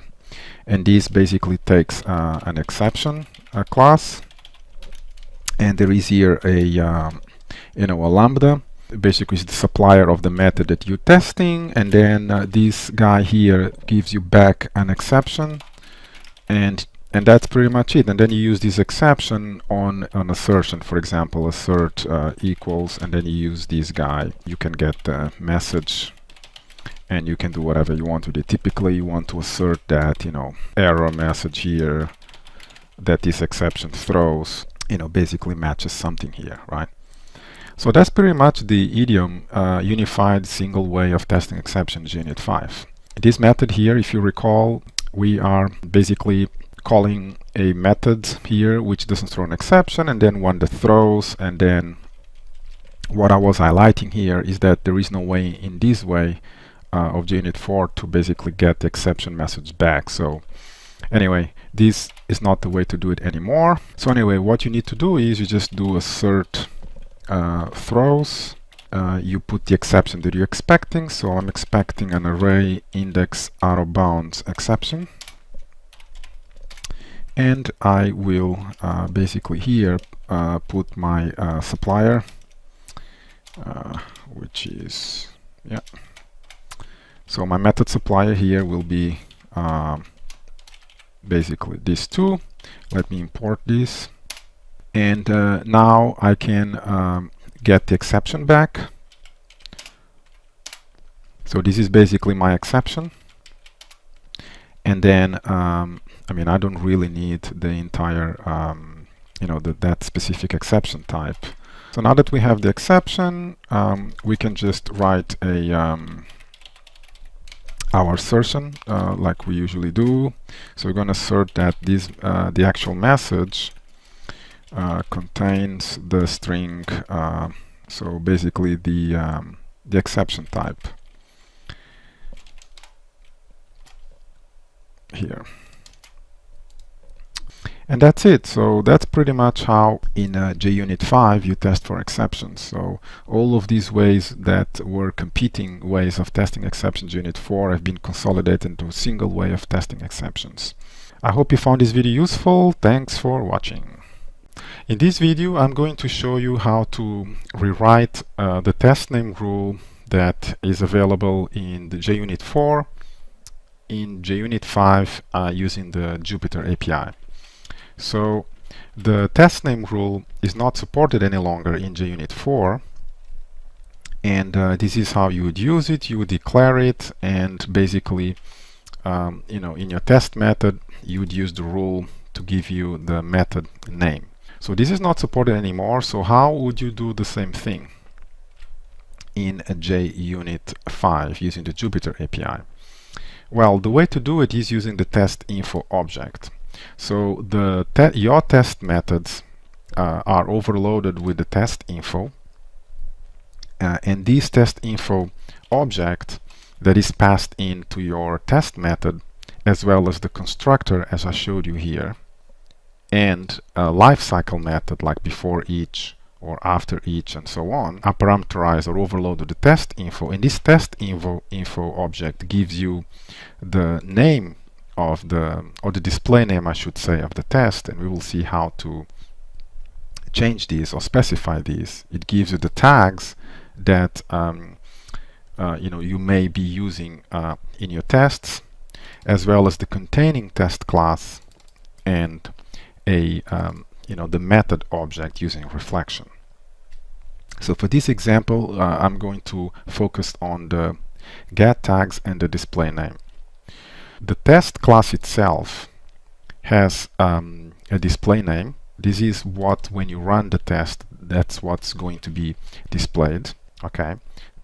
And in the constructor for this test name class, like I said, we're using here dependency injection. We have the test info passed into us, and we can then assert its display. We have access to the display name through the test info object. And because this is the constructor, the test info itself is going to, when you call display name, is going to give us the name of the test class. Conversely, on a test method, when I call display name, it's obviously going to give me the name of the test itself. So this test one, its display name is always going to be my test, as I am asserting here.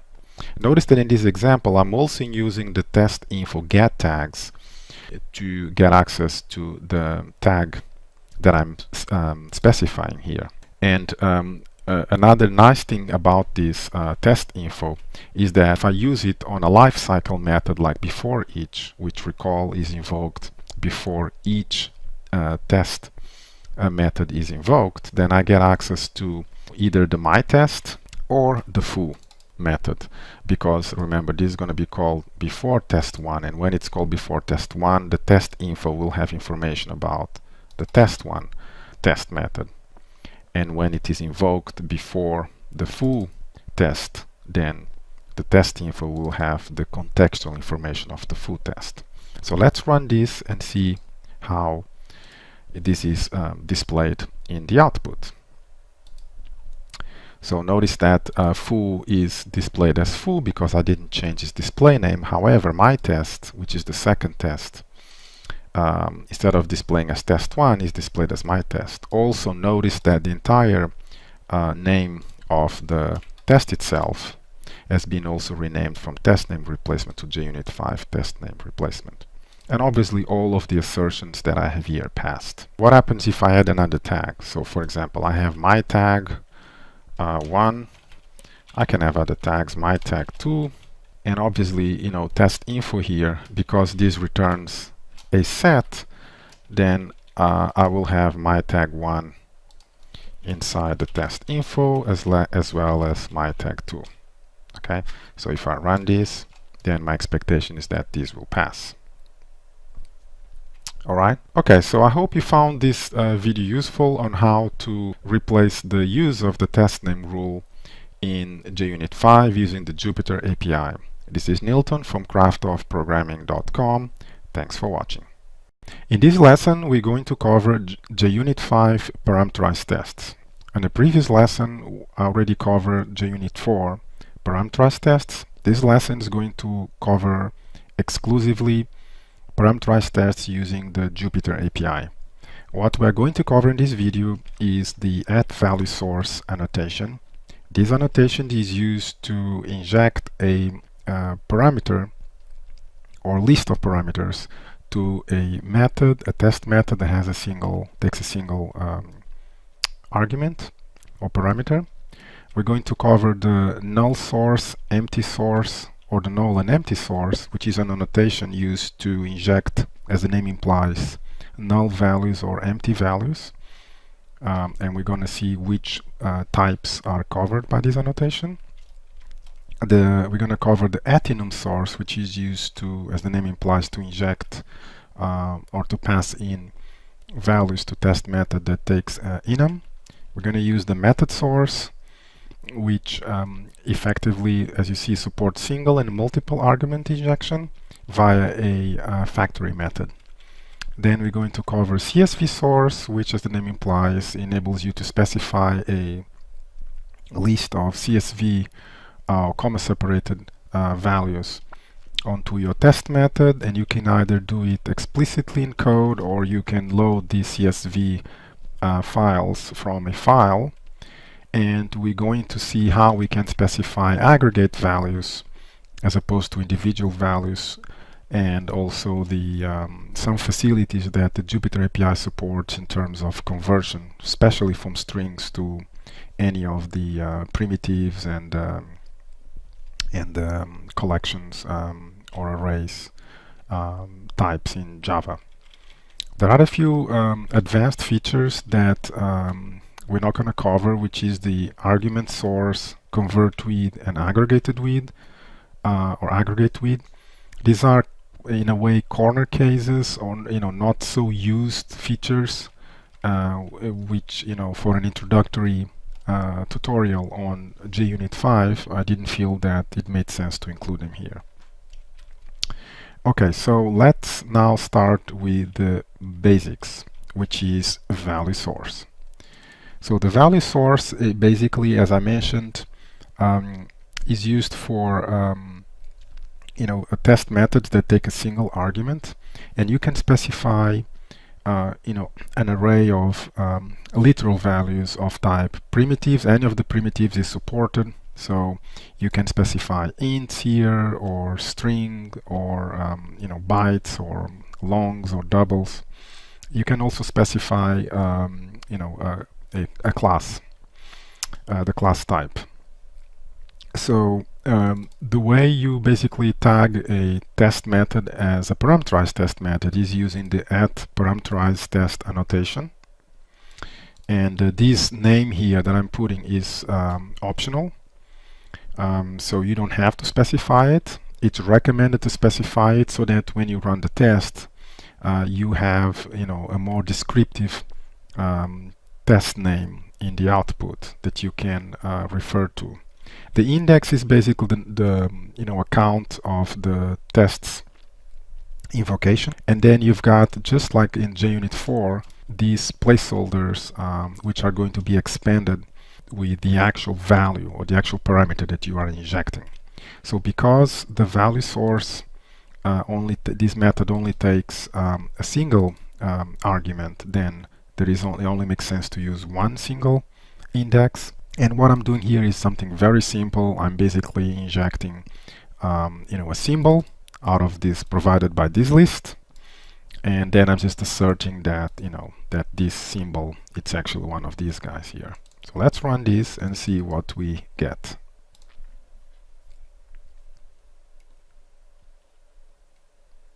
So as you see, the test passed, and notice that how the output is being formatted because I'm using the name.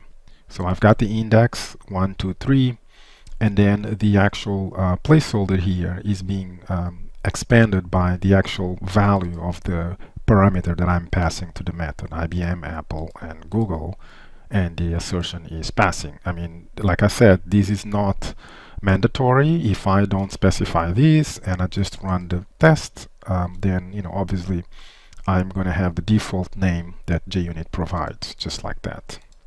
So you can specify ints like that, and obviously the type here would have to match, and so on, or any of the other primitive types. So moving on, let's cover the null and empty source annotation.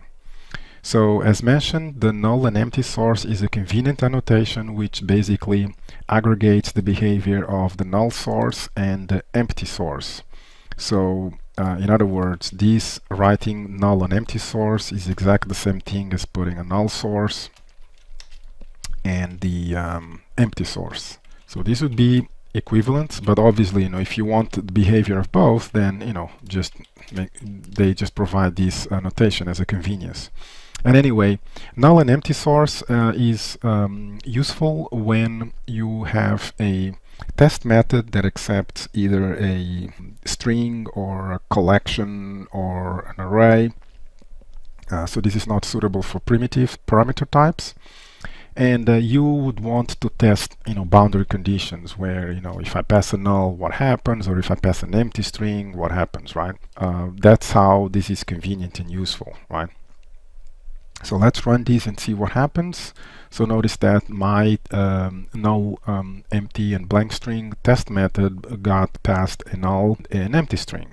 If you want to extend these parameters beyond the null and empty string, then you can also use the value source in addition to null and empty source and provide more values here, where you have a blank string with spaces and tabs and a null character.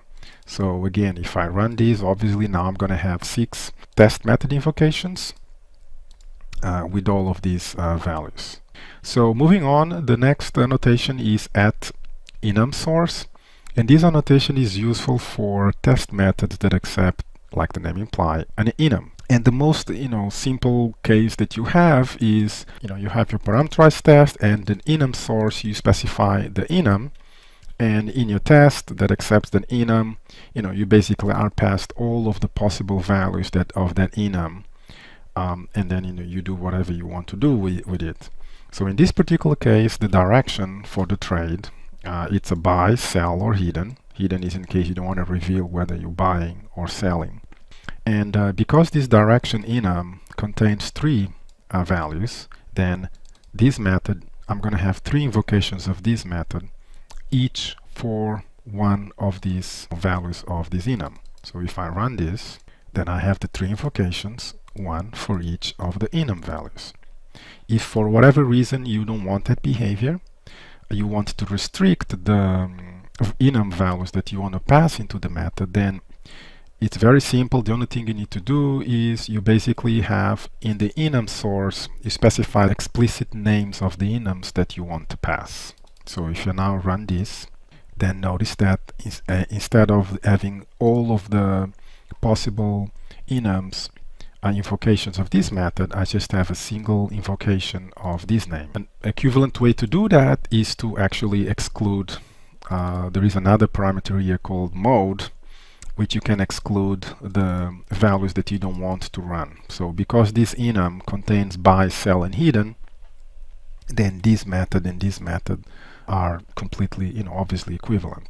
Just for the sake of completeness here, there is another mode here called match all. And this match all mode for enum, a parameter injection, is basically in cases where you want to specify a regex, for instance. So, for example, I could say here something again that will be completely equivalent is say an enum that, for example, starts with, for example, the letter B, for instance, and then takes anything. So if I run this, then notice that this is completely equivalent. All right. Okay, so that's enum source. Moving on, there is another nice feature of the parameterized tests, which is argument conversion. There is a table of conversions. Let me show you here. So as you can see in this table, this is how pretty much all of the strings are converted to the corresponding types. If you specify a true, string literal, it's converted to this true value, and all of these values for either the primitives or the corresponding boxing values, and so on. If you specify a path to a string literal with a path to a file, and your test method contains a file, then this string literal will be converted to a file object, that path. And for example, you have more interesting cases here, like you can convert a string literal containing a date to a local date object, and so on and so forth. So please refer to this table for the complete built-in automatic conversion of strings to Java parameter types. So in this simple case here, what I'm doing is I'm converting this string to this enum, and obviously it has to match. So if I run this, then notice that it works. So there was an implicit conversion of this string to this enum. So as you can see, another example here using a string literal that represents a date, and there is another example where you can convert this to a local date. Okay, this is another example. Okay, so moving on, let's cover the method source. So as I mentioned, the method source is a way to pass or inject a parameter utilizing a factory method. So there are some rules for the factory methods. Basically, the factory methods must be static, a no argument method. And this factory method can be inside the same test class as the test method, or the factory method can be on another class. So let's run this to make sure that it works. So notice that this test method that takes a symbol is using this symbol provider factory method, and this symbol provider factory method is generating on the fly these three values. And notice that for each of these values I get one invocation of my parameter test. You don't have to explicitly set the name of the factory method. If you don't specify it, for example, if I don't specify the factory method, then the Jupyter API will implicitly look for, in the same class, a factory method, a static factory method that matches the name of your test method. So this will be completely equivalent. Let's run to make sure that it still works. As long as you have a factory method, a static factory method that matches the name of the method, then you don't have to explicitly specify here. But I prefer to be explicit and specified here, which is particularly important if I have multiple factory methods. And it's probably very easy. You come here, you rename the test method, and then you forgot to rename the factory method, and then suddenly things break and you don't know why. So it's better to be explicit. Also, like I mentioned, if you have multiple test methods utilizing a factory method, possibly this test method may be in different classes, then it makes sense to externalize the factory method on a different class. So what happens if instead of passing only a single argument, you have a test that takes multiple arguments? So what you would do is you would have to use a collection of arguments, and this is either an actual Java collection, or a stream or an array of arguments objects. Okay, so in this particular case, I am passing in a list of parameters here, from which I'm going to construct an order object to send to my exchange, which then gives me a trade that I can do something with it. And recall that the order object is a container for a direction, which is either buy or sell, for a symbol, which is the representation of a symbol on the stock exchange. This could be an Apple, Google, IBM, whatever, a price that I want to trade, and the number of shares that I'm interested in trading. So if I want to test this, then I would create my test method with the list of parameters here that represent from which I construct an order object. And if I'm using a method source with a static factory method, because I'm passing in a list of parameters, then I need to use a stream of arguments, or a collection of arguments, or an array of arguments. In this case, I'm using a stream. And basically, the stream takes the arguments, which is the static factory method in the arguments interface. And with this, I basically pass in all of the arguments that match the signature of my method here. Now notice one thing that is really cool here. Because I'm using a factory method, right, then I can generate at runtime dynamically the arguments to pass to my test method. So in this particular case, I'm creating a random price, right, up until 250, and also a random quantity bounded by 400. So let's run this and see what we get. I can see here the values that are being passed to each of the 4 invocations of my method. So if you have static values, just use a CSV source, and it's a very convenient way to specify all the possible values at compile time for your method.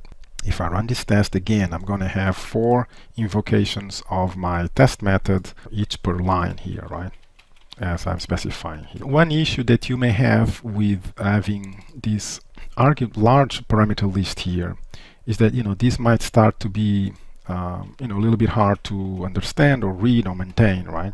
So for that particular reason, JUnit provides this arguments accessor interface, which your tests automatically are injected with if you want. So instead of having this long parameter list, you can basically use an argument accessor, and with the same CSV source annotation to pass in the full set of values to your test method, you basically using the argument accessor, you can inside your test method, you have basically these getters which match the type of the value that you want, and there is automatically conversion from these values to what you want. So, and they start at 0. And I would argue that this is a more convenient way than doing it like that. So again, if I run this, then notice that it passes, and it's pretty much the same output as you would expect as here. So another way that you can do the exact same thing is, instead of using a CSV source, especially you can see that this would be completely unmaintainable and really hard if this is a very, very large list of parameters that you want to inject. So for that purpose, there is the add CSV file source, which, as the name implies, enables you to read the CSV off of a file as opposed to from the test itself. The only thing you need to make sure is that this file is on your runtime class path. Just like before, notice that it's exactly the same thing. I have the header of my CSV, and I have my 4 values here that match, you know, the direction symbol, price, and quantity. And I have here a nice way to skip the, you know, the first line, because I don't want to load the header. So if I run this, then notice that, you know, I get the exact same value as I did for this case. So we have covered all of the ways that you will utilize parameterized tests most of the cases. I hope you found this video useful. Thanks for watching.